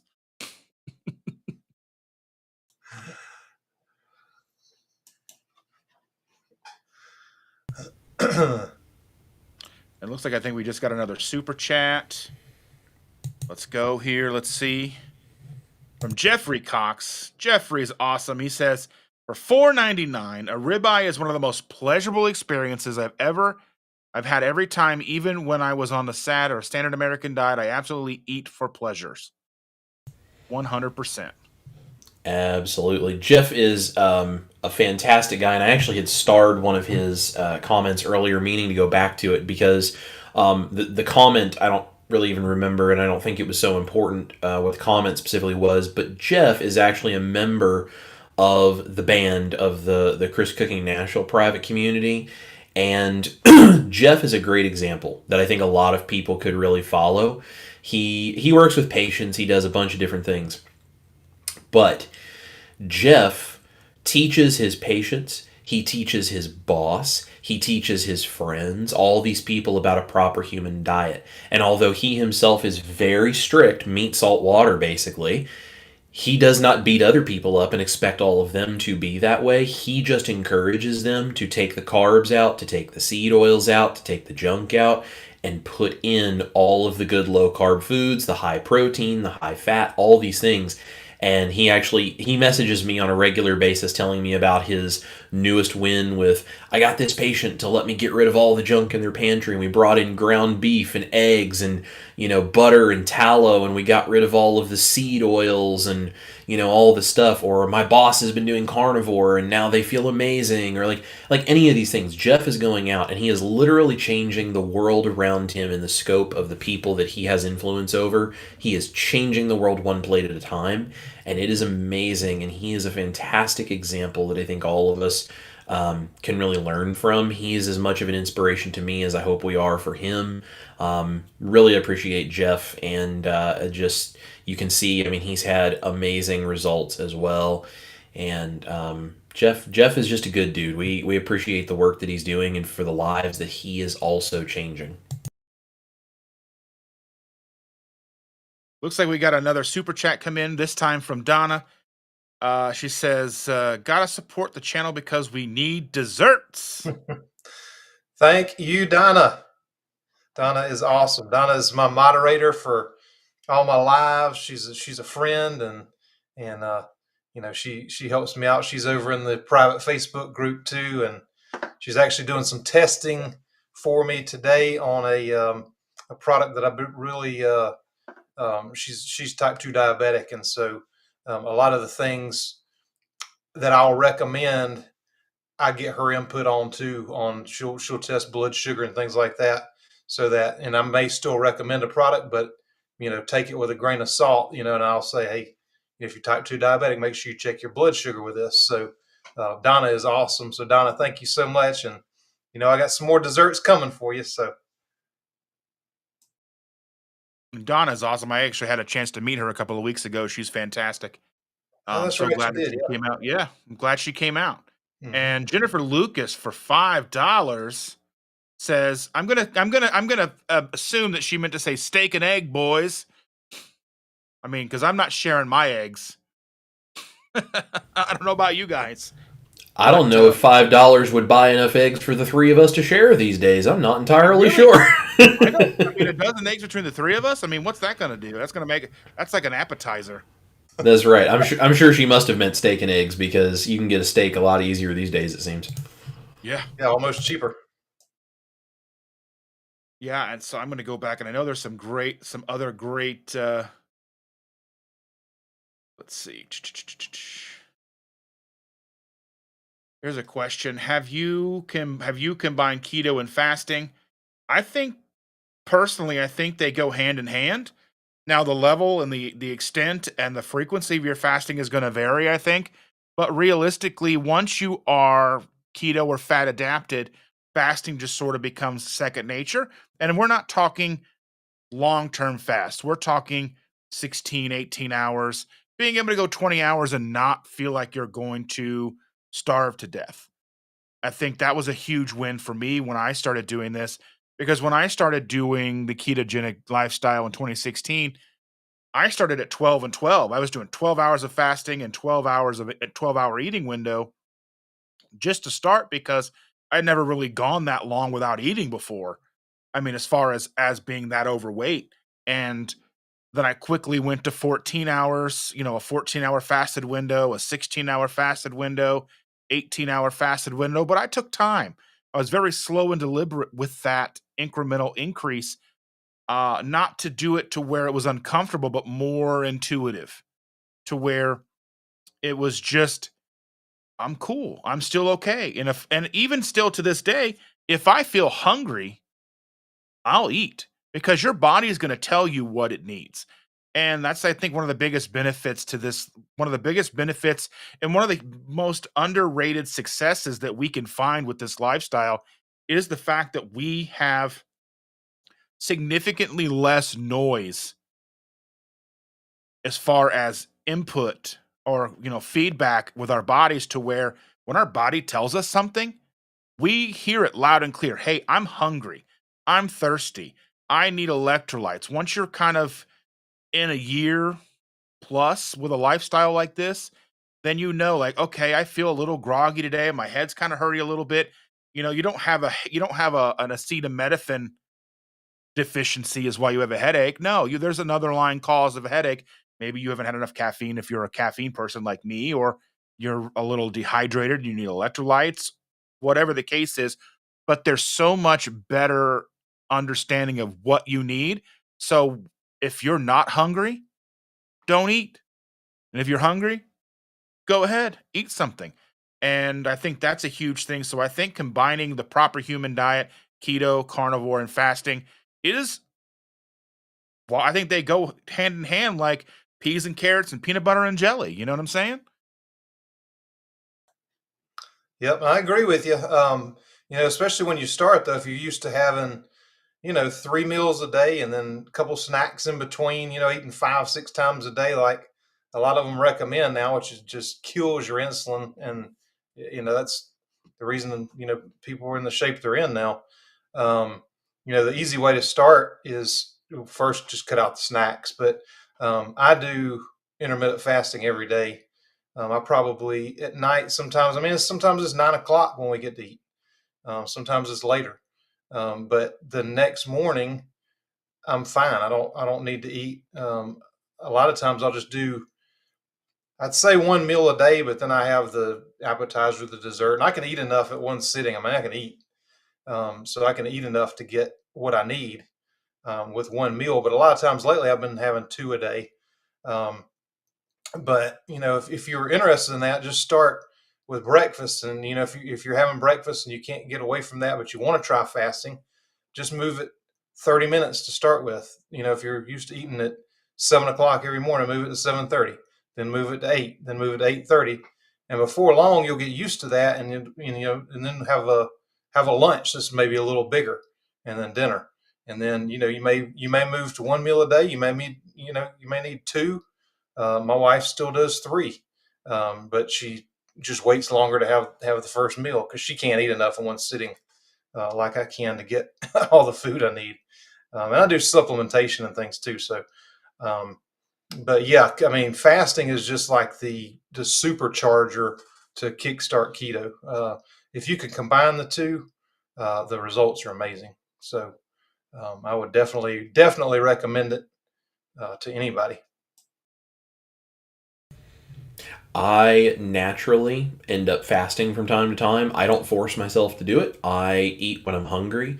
The most I eat is 2 times a day, and generally, I'll end up eating 1 meal a day and I have coffee in the morning, and that's just what my body does on carnivore naturally. So, I think that when you really dive deep into your keto or carnivore lifestyle, as you fix the satiation hormones and as you really understand what hunger is, you naturally are going to probably start fasting, because if you're eating lots of protein, lots of animal fats, lots of good things for you, your body is satiated and it goes, I don't need any food. I've got these other fat cells that I can burn. Like if you're already in fat burning mode, like it'll just keep going. And you just honestly, if you're busy and you're just focused on something, it's easy to forget to eat. The number of times that Ash has come up in here to the studio and I'm sitting here working on editing a video or something, and she's like, hey, you've been working for like 10 hours, 12 hours. You planning on eating dinner anytime today? And I'm like, oh, yeah, look at that. It's like 8 o'clock at night. It's like, oh, yeah, I am kind of feeling hungry, aren't I? Like that just happens. And that's a real superpower that you get by doing this kind of a thing. So yeah, I absolutely have fasting that happens. Now I don't do like long-term forced fasting. Not that it's necessarily a bad thing or anything. It's just not something that I really have done. I've done it a couple of times, but it's not something I try to consistently do. But there are some benefits, it seems, to maybe occasionally doing that. And if that works for you, that's cool too. But I think some intermittent fasting naturally happens when you're getting the proper amount of fat and protein in your diet. Yeah, and one more thing I wanted to add there too. If you're new to intermittent fasting, you wake up and you've been moving that window back, like I said, from 8 to 8:30 to 9 or whatever, and you feel like you're hungry in the mornings, do some electrolytes or do some salt in your coffee or whatever. Wait 10, 15 minutes, and there's a good chance that is going to go away. That it wasn't really hunger; it was just kind of a feeling that you get, and then a little bit of electrolytes, because in the mornings you're depleted in that. So if you're just starting with that, that's a good tip to know if you're really hungry or not. And if after 15, 20 minutes of doing that you're still hungry, eat.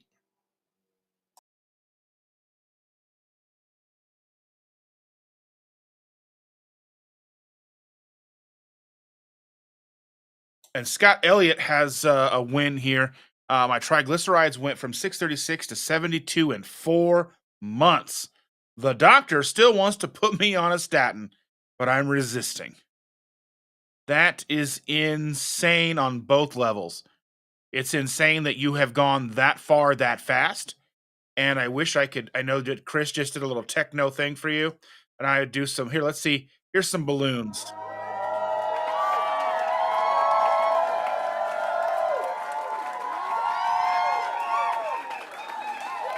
I don't know where they went, but they're there somewhere. I don't know. I think their layers are off here. Let's see. That's the best I got. High five. This is really awesome, Scott. It's fantastic. And especially, too, the fact that you are specifically looking at this as my triglycerides, not thinking about total cholesterol and all these other things. My triglycerides, the fact that you're tracking that, you're already one step ahead of the game. And the fact that you're resisting the statin, good for you. Good for you. You are informed and you are taking care of your body. That's amazing. Yes, And it is. let's see. I know we had more up here. I just want to make sure we're not missing anything. And the doctor's always going to want you on a statin, because then you're a customer. So you got to keep going back. If you get healthy, they lose a customer. Neuroencoder says, I was in a wheelchair for 18 years, severe type 2 diabetic for 21 years, 6 insulin shots a day. Now I'm not. Take a moment and just soak up the sheer gravity of that situation. Imagine for a moment living that lifestyle and then finding a way out. It's like you've been able to accomplish what they say was impossible. And that is absolutely incredible. I mean, that is a success story. That's what it's all about right there. And that's why we do what we do. Mm-hmm. When we're saying keto and carnivore can absolutely change your life, this is the level of possibility that exists. And it may not happen for everybody, but it's certainly not going to hurt to give it a shot. And if you don't assume that nothing can help whatever the thing is you're struggling with, and you dive into this and say, you know what, miraculous results are possible, and you go for it and you give it a try, you don't have any idea how far you might be able to get. That's why all of us are so just excited constantly about what keto and carnivore can do. Because I mean, like, look at this. Like, this is how do you argue with someone who's standing in front of you saying, I spent 18 years in a wheelchair, tell me this diet's not good for me now? Man, absolutely. You shouldn't be able to, but we all know that there's probably somebody out there going, well, your cholesterol's probably high. Oh right? my goodness, I just can't. Like, That's good that you're out of that wheelchair, but we better get you on a statin. oh my goodness, enjoy your heart attack now. Oh, and Virginia's here. Virginia says, I am new to this and thankful for a friend, Jerry. We know Jerry, who made me a week of food to get me started. I have lost 12 pounds since January. It's amazing. This is what community can do. You're not preaching, you're not telling somebody they're doing it wrong. You're just walking food over to a friend and saying, here, I want to help. Here, have some food. And then you lose 12 pounds in a few months, where people struggle to lose that in a year sometimes, just from trying to kill themselves in the gym or eating 1,000 calories a day instead of what they're supposed to. There's just so many so many lifestyle affirming wins that I want to make sure that we don't get to the point where we can't see the forest for the trees. And by that, I mean, we can't see the successes because of all of the negativity. And I think we do allow the negativity to creep in, but we have to be sure that we are taking a moment, taking a step back, and then celebrating these wins, whether it's 12 pounds or getting out of a wheelchair or lowering your triglycerides, whatever the case is, we are here and we are winning. Yeah, in Virginia, somebody's going to see what you've been doing and ask you, hey, wow, what have you been doing? And then you can tell them. That's how we're talking about this grassroots thing is, you don't have to go out and preach. People are going to ask you because something's changed.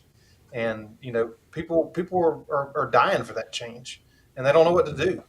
And now you can tell them. So congratulations on that. I mean, that is awesome. 12 pounds is awesome. You probably feel a ton better already, and you'll continue to.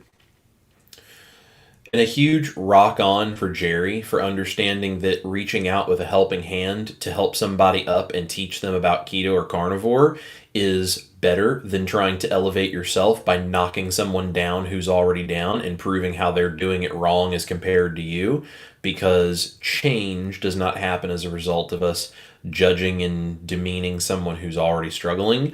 Change happens as a result of, well, let me do the effort to try to help you take that first step and see if I can make it a little easier for you and see if I can be the help that I wish I would have had when I was in that same place. So rock on, Jerry, and rock on, Virginia.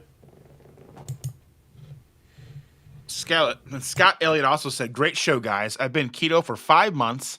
I had no idea what keto was, and I'm 56 years old. Scott, that The is fields.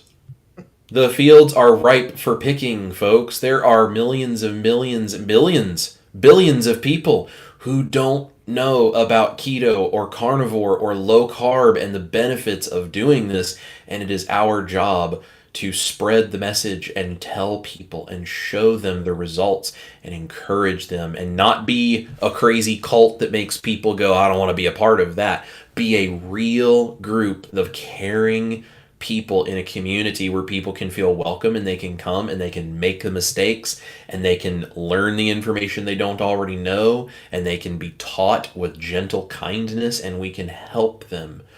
Because there are people just like Scott who 6 months ago did not know anything about what we're talking about right now. And just like this morning, when I was live this morning, I had Caleb, Carnivore Quest. Caleb was in the chat, and it's going to take him. It's going to take people just like Caleb, who's 16 years old, because I was talking to the chat because a majority of the people on my chat this morning were all well of their third. We're preaching to people who are trying to claw their way back. We're sitting here trying to help those who are already clawing and fighting for survival. And we also have to understand it's not only just take us, it's going to take people like Caleb who are young and they're vibrant and they're finding this stuff out way earlier. They have a leg up on all of us because they're going to help others avoid a lot of the significant issues that we're seeing in these chats where, you're never going to get to be 260 pounds overweight. You're never going to get to, high triglycerides. You're not going to get to the point where you're type 2 diabetic in a wheelchair, because our kids are our future.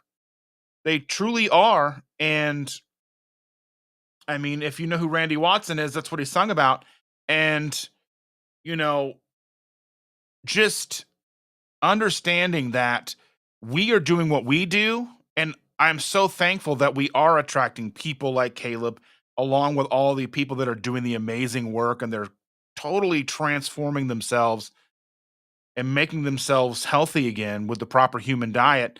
And what Chris said is totally, absolutely correct, is there's billions of people on this planet who need help.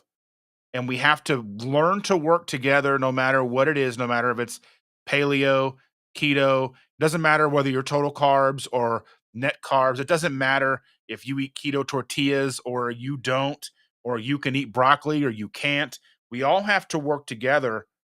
It's going to take all of us to make a significant change, meaningful change, because right now we're helping hundreds of people. People like Dr. Barry are influencing thousands of people. But if we truly want to make a mark and significant change in the global pandemic that we see of obesity, sickness, everything, it's going to take us touching the lives of millions, if not billions of people. And I can't do that. Victor can't do that. Chris can't do that. Even with our powers combined, we have a reach of thousands, if not maybe a million people, which is a very big exaggeration, but still, the possibility is still there. But it's going to take you, Jeffrey. It's going to take Scott. It's going to take Neuroencoder, Virginia. It's going to take every single one of you and us and everybody else to make a true significant difference. And I think we're well on our way to doing that. We just have to keep pushing forward. We have to understand that we may be winning the war, but it's not over yet. We truly have to march on and continue fighting like our life depends on it, because it does. And it sounds like hyperbole or whatever you want to call it, but it's true. We've got a lot of people out there who don't know they need us. They don't know that help is out there. And again, we're not doctors or healthcare professionals or nursing staff or anything like that, but we're just people living this lifestyle who want to share it with other people to give them an understanding that this is possible. Because people like you coming to this show, showing us that it is possible, that you can get out of a wheelchair, you can lower your triglycerides, you can lose 260 pounds, all these things, you're getting off of medications, you're getting all, you're moving the needle. And I'm beyond thankful to be a part of this. And I know I don't necessarily speak for the other two, but I'm sure they feel the exact same way as me. Well, yeah, and I mean, just the fact that you're 56, I mean, we we all grew up around the same time, and the reason you didn't know about keto is because it wasn't taught to you. You were taught the food pyramid. You were taught the American standards for for health, which is not for health at all. It's you were taught the same way that we all were, and that's why this grassroots thing is so strong, so powerful, and it's filtering upwards, and there's a lot of good things going on right now. And talking about the young kids like Dustin was. I mean, there's information now. So the younger generation may be like, well, you know what? I don't know about that, because this guy out there, Chris, this guy Dustin, this guy Victor, this Dr. Barry guy is saying this. I don't think I believe this food pyramid thing. I don't know if you saw my meme the other day about the South Park. The food pyramid is flipped upside down now, and there's more information out there, and the younger generation's not going to take everything that they see on the Saturday morning cartoons as gospel anymore. Like, you can eat some Lucky Charms; it's good for you. You know, eat your Lucky Charms. No, I mean, this is it's a movement, and we're a part of it, and we're going to win this thing, and we're going to help a lot of people, and you guys are going to help a lot of people. Y'all are the ones that spread this message. So I do what I can. I know these guys do what they can, but at the end of the day, y'all are the ones getting the results that are going to have people asking you, what in the world are you doing? Because something is not the same about you. Something's different. I need to know what it is, and y'all help us spread that. Yeah, I totally agree. And this message needs to be spread. And obviously, the three of us can only do so much. You guys, all of us, working together is the way that we do this. Something you all can do to help is make sure to hit the thumbs up on all three of our channels. Subscribe to all three of our channels. If you're only subscribed to one of us, subscribe to the other two.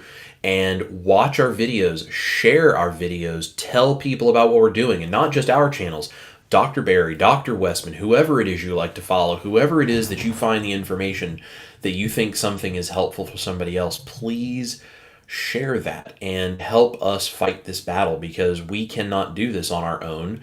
And we are a little bit at the mercy of the YouTube algorithm gods when it comes to dropping into people's laps, and it makes it a lot more reliable if you guys say, I'm going to click the share button on this recipe and I'm going to send it to this person who would like it, or I'm going to click the share button on Dustin's video about this thing that he saw on this food label, and I'm going to send it to someone that I know that could benefit from that, or I'm going to send Victor's dessert over to this person that needs to cut the sugar out of their diet. Or like we are here and we are putting out this content, but you guys are the fuel that makes that engine run. You sharing, liking this video, commenting down below on whatever channel you're on, subscribing to all of us, that's how we do all of this.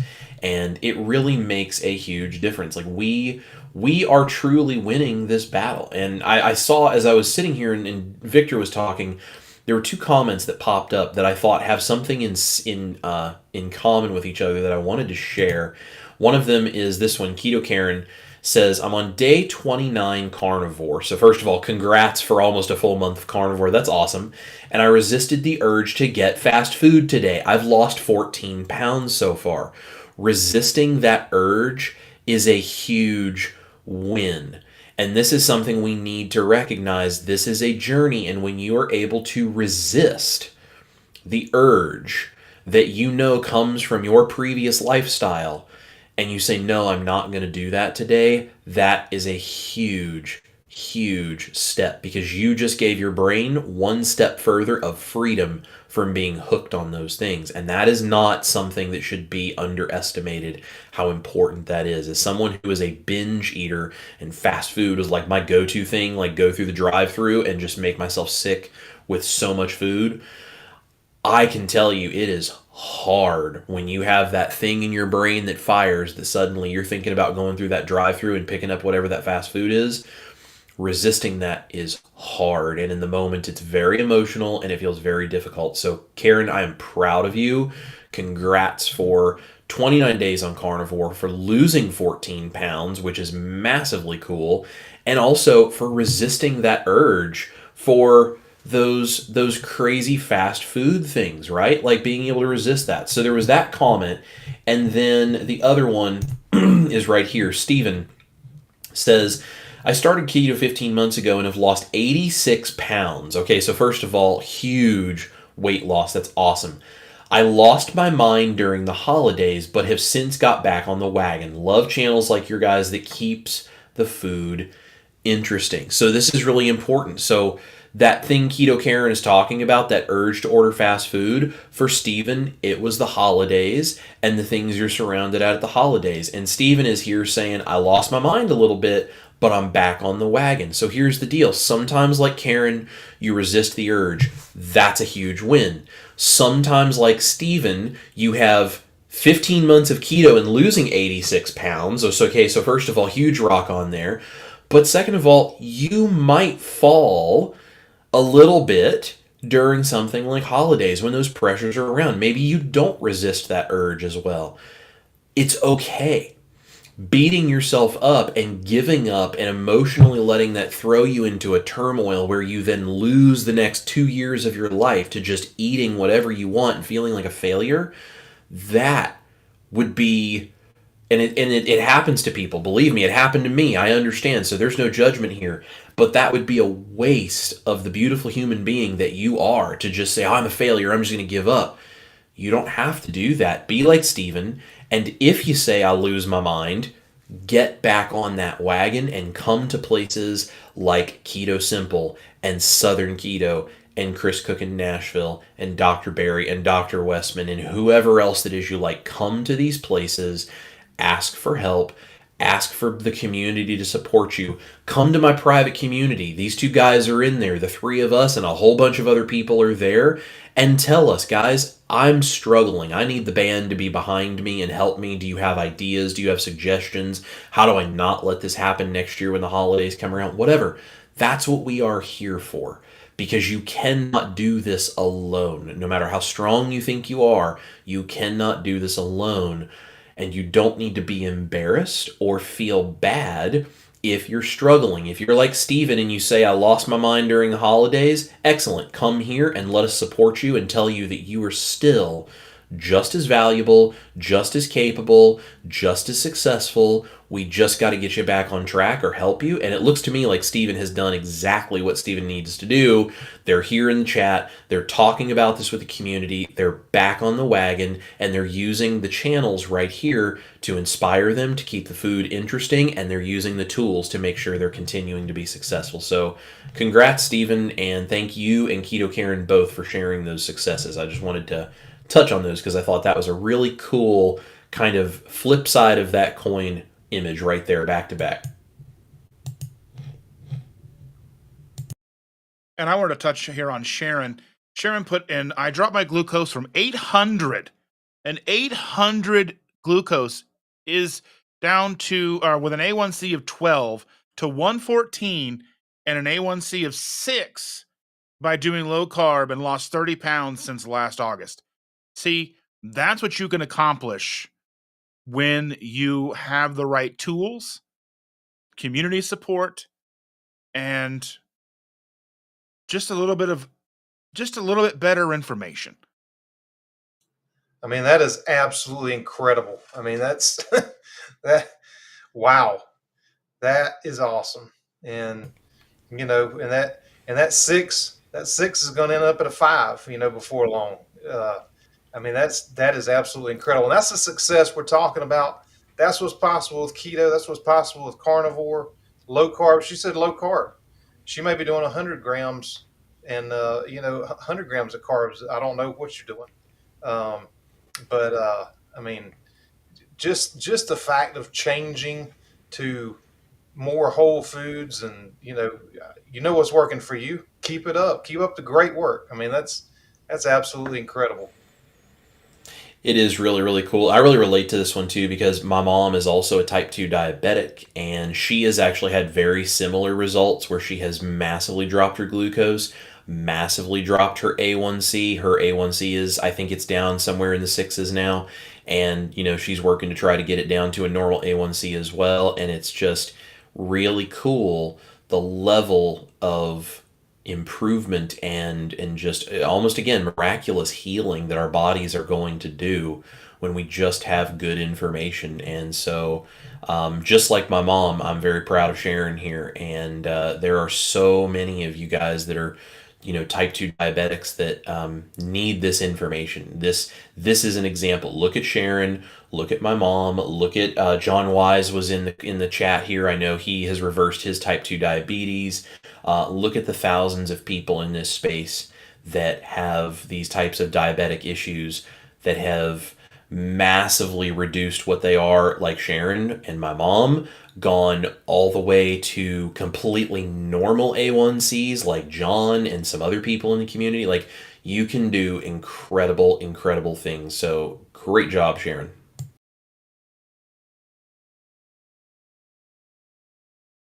Love it. It's just so wonderful, the community. And this is one thing that Evelyn here shines with, is the positivity that Evelyn just puts out here. I know we call her Evelyn, but that's more just as an inside joke because my phone and my Android Auto said Evelyn when it popped up with a text message from her one day. But Evelyn says, people need to know how much you care before they care how much you know. And I think that speaks volumes. And I think that's kind of at the core of what the three of us do with our channels, what the bulk of us in these chats, in our communities, we care so much and we put so much into this, basically becoming, this basically becomes our soul community to a degree because we want to help so much.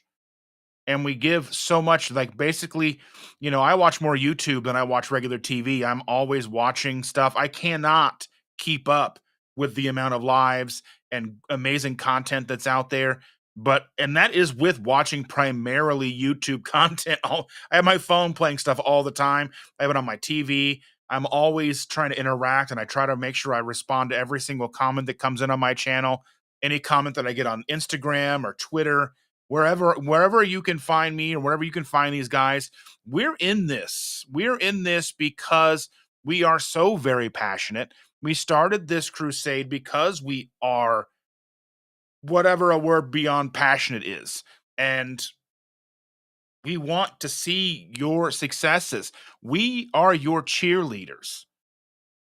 We are here to make sure that you have the support you need. We're here to make sure that your voices are heard, your accomplishments are seen, and it just brings me the most joy and satisfaction seeing all these amazing comments and all the successes and progress and strides towards becoming a better you that you've been able to accomplish. And I mean, words really don't do it justice for me. So I'm going to be quiet and let the other guys talk. Yeah, I mean, now I wanted to touch on one thing that was mentioned earlier, that Chris read the comment about the keto and keeping things interesting. Um, I've been obsessed with health and nutrition and wellness for like 30 years. I mean, I've talked about my background before. Um, I read the Carnivore Code by Sean Baker when the book, it was probably maybe a year after it came out or whatever. And that was the point where I'm like, this is not for me. A great book, awesome book to read. But I couldn't do it. Well, so the way Dustin was talking about YouTube, so I was on YouTube one day, caught a video by Wes, high falutin low carb, and he was making this dude's carnivore mashed potatoes, and I'm like, hang on now, that doesn't match up with what this book that I read, and so I'm like, man, there's no way, and so anyway, I made that recipe, and I'm like, okay, so carnivore doesn't have to be just this. I'm like, all right. So I had to go out and immediately make a video about it for the 3 people that were watching me back then. I'm like, this stuff is great. And I mean, my mom came over for Thanksgiving. We made those mashed potatoes for her, and I was cooking, keto stuff and making, other things, potatoes and stuff. She tried those. She's like, well, you don't need to make any potatoes special for me anymore because the rest of us were eating other things. And so that right there is just how powerful keeping food interesting can be. I mean, you can still be carnivore and have mashed potatoes, or I mean, that taste like mashed potatoes. And so, I mean, the sky's the limit with what Chris is doing for carnivore now. I mean, it's doable for everybody that wants to do it now, where it wasn't before. I mean, I've tried some of those old carnivore recipes. Trust me, not Chris's, but some of the other ones. I'm like, it's just not going to work for me. But we're all trying to build on things and people that have come before us, and trying to elevate things just a little more to where, you know, my initial goal of trying to make the standard American diet into the new standard American diet is kind of coming true. We're coming up with recipes and ways that you can have great food and be healthy at the same time. And to me, that's what it's all about. That's success. I mean, and it's showing in these comments.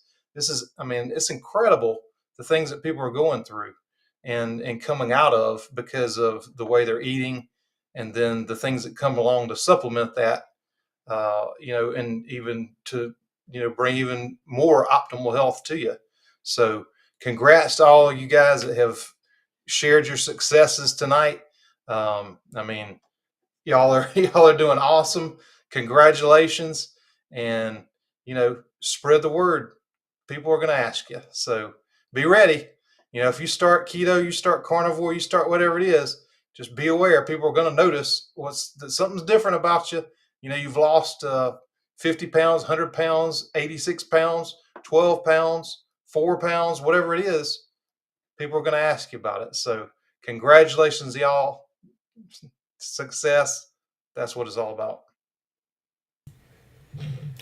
I agree, and I think that what's really cool is there's sort of a secondary layer of how this has all happened because when I created the mashed potato recipe, I was thinking about my grandma's mashed potatoes that I used to eat when I was a kid, and it was my birthday every year, and she would make it, and I was thinking about it would just be really nice to have this. I never imagined that that would be one of those kind of pivotal moments in my life that led me down the path where I'm, now doing this whole thing full time.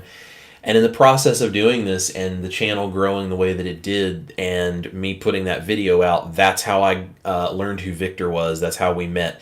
And I don't remember if it was that video or another one that Dustin first commented on the first time and was like, "This looks great. I'm too lazy to make that, but it looks really good." and I was like, "Who's this clown?" And so I went on his channel and I found him, and I've since been able to become just really good friends and just brothers with these guys. And, we much past whatever any of you guys ever see, we're like texting and supporting each other and talking about YouTube thumbnails and giving previews of recipes. And here's this video I'm getting ready to put out. And like, we're just supporting each other because it's hard to do this.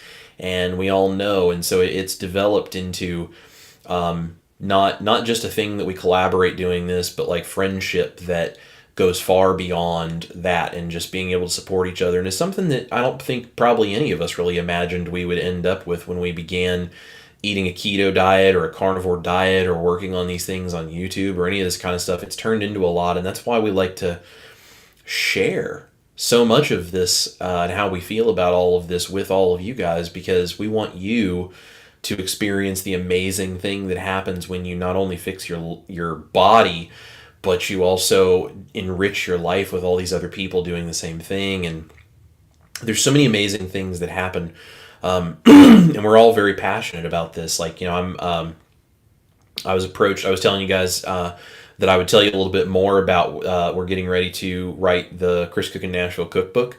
I was approached by a publisher that wanted to come up with a deal, and so we made a deal on this, and so the publisher is going to be helping to put this in all sorts of places. So hopefully, if all goes well, the cookbook, when it is done, will end up in places like Barnes and Noble and Target and all of these major retailers where books are sold. And like, you guys want to talk about a way to start getting the carnivore diet in front of the mainstream, the people out there who are like, what the heck is that? Like, I'm going to do everything I can to write that book in a way that makes people go, what in the world is this? And then it keeps them reading and hopefully brings them some things to really change their lives. So that is going to be thousands of hours of writing, of editing, of work, of taking pictures, of doing recipe testing, between sitting at my computer and being in the kitchen, I'm just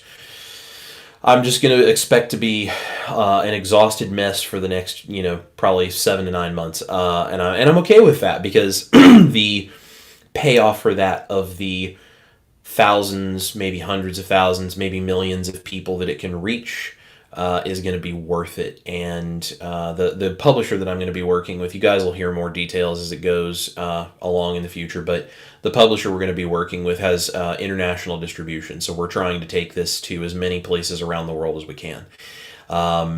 It is a big deal for a keto or carnivore cookbook right now to be on a bookstore shelf, because people are buying them and they're seeing a spike in these kinds of things. So now is the time to do this. So we're going to be working on amazing things. You guys get ready for announcements of things like pre-orders and all that kind of stuff. It's going to be great.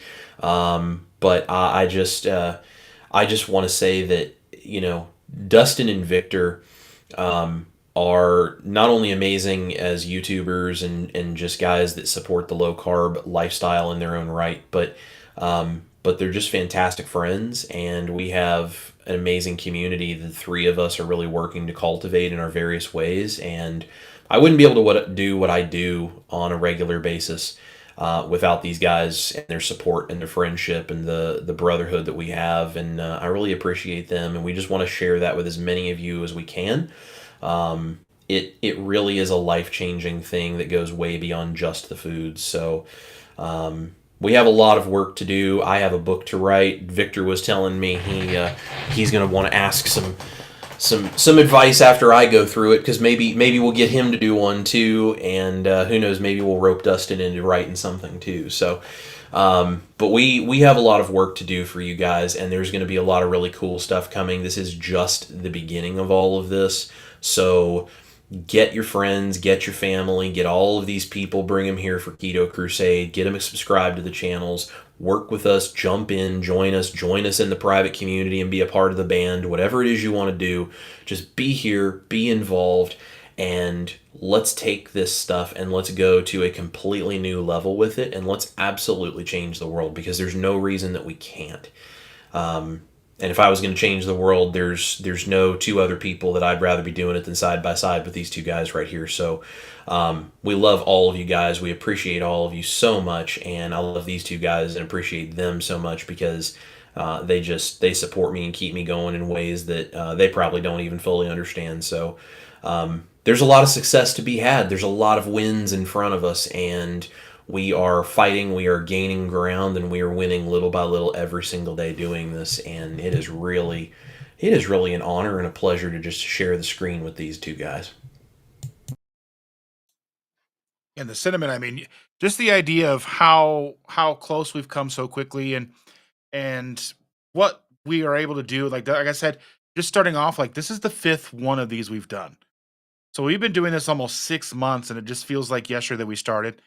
And I wanted to touch on just this one thing that Julian the Pines had to say here, because I think it truly kind of ties this episode together.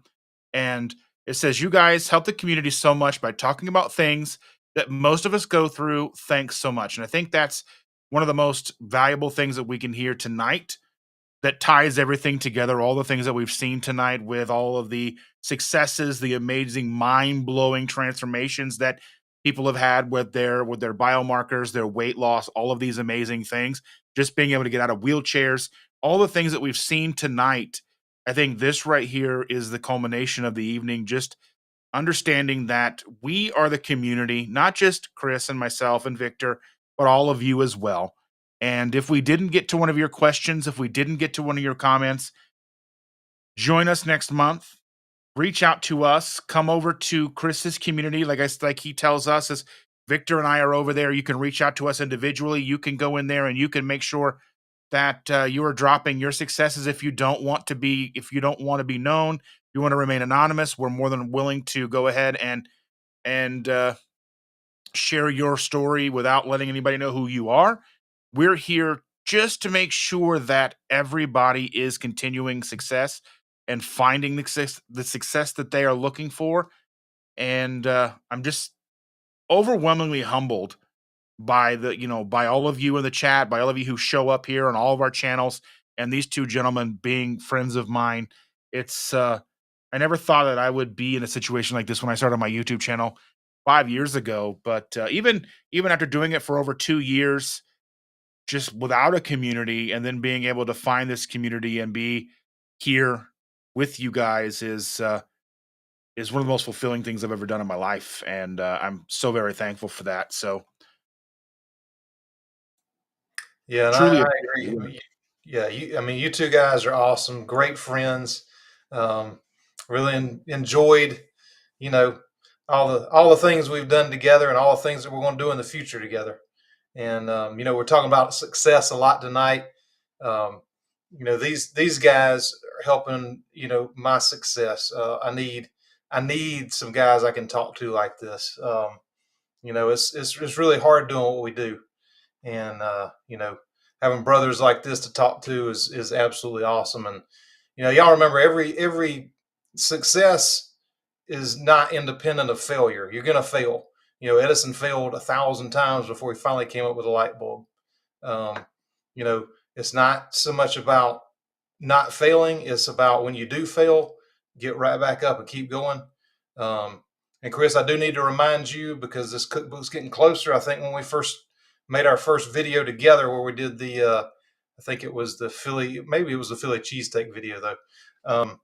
You told me I could buy the first copy of that cookbook, so I'm gonna hold you to that. I'm gonna need a signed copy, but from Mel, her paw print on that copy of the cookbook. Screw the author of that book. I want the dog's paw print as the autograph on that. That's right. That's right. I'm sure I will more than easily be able to set aside a couple of copies for my two favorite fellow YouTubers here on the Keto Crusade. So we'll make sure to make that happen when the time comes. And with that, I think that's it, gentlemen. I think we have had a successful evening. So many amazing comments, so many amazing transformations. And I just want to thank all of you so much for being here. Thank you, Chris and Victor, for being in my life, and all of you guys for being a part of this community. And with that, I love all of you. We'll see you guys. See y'all.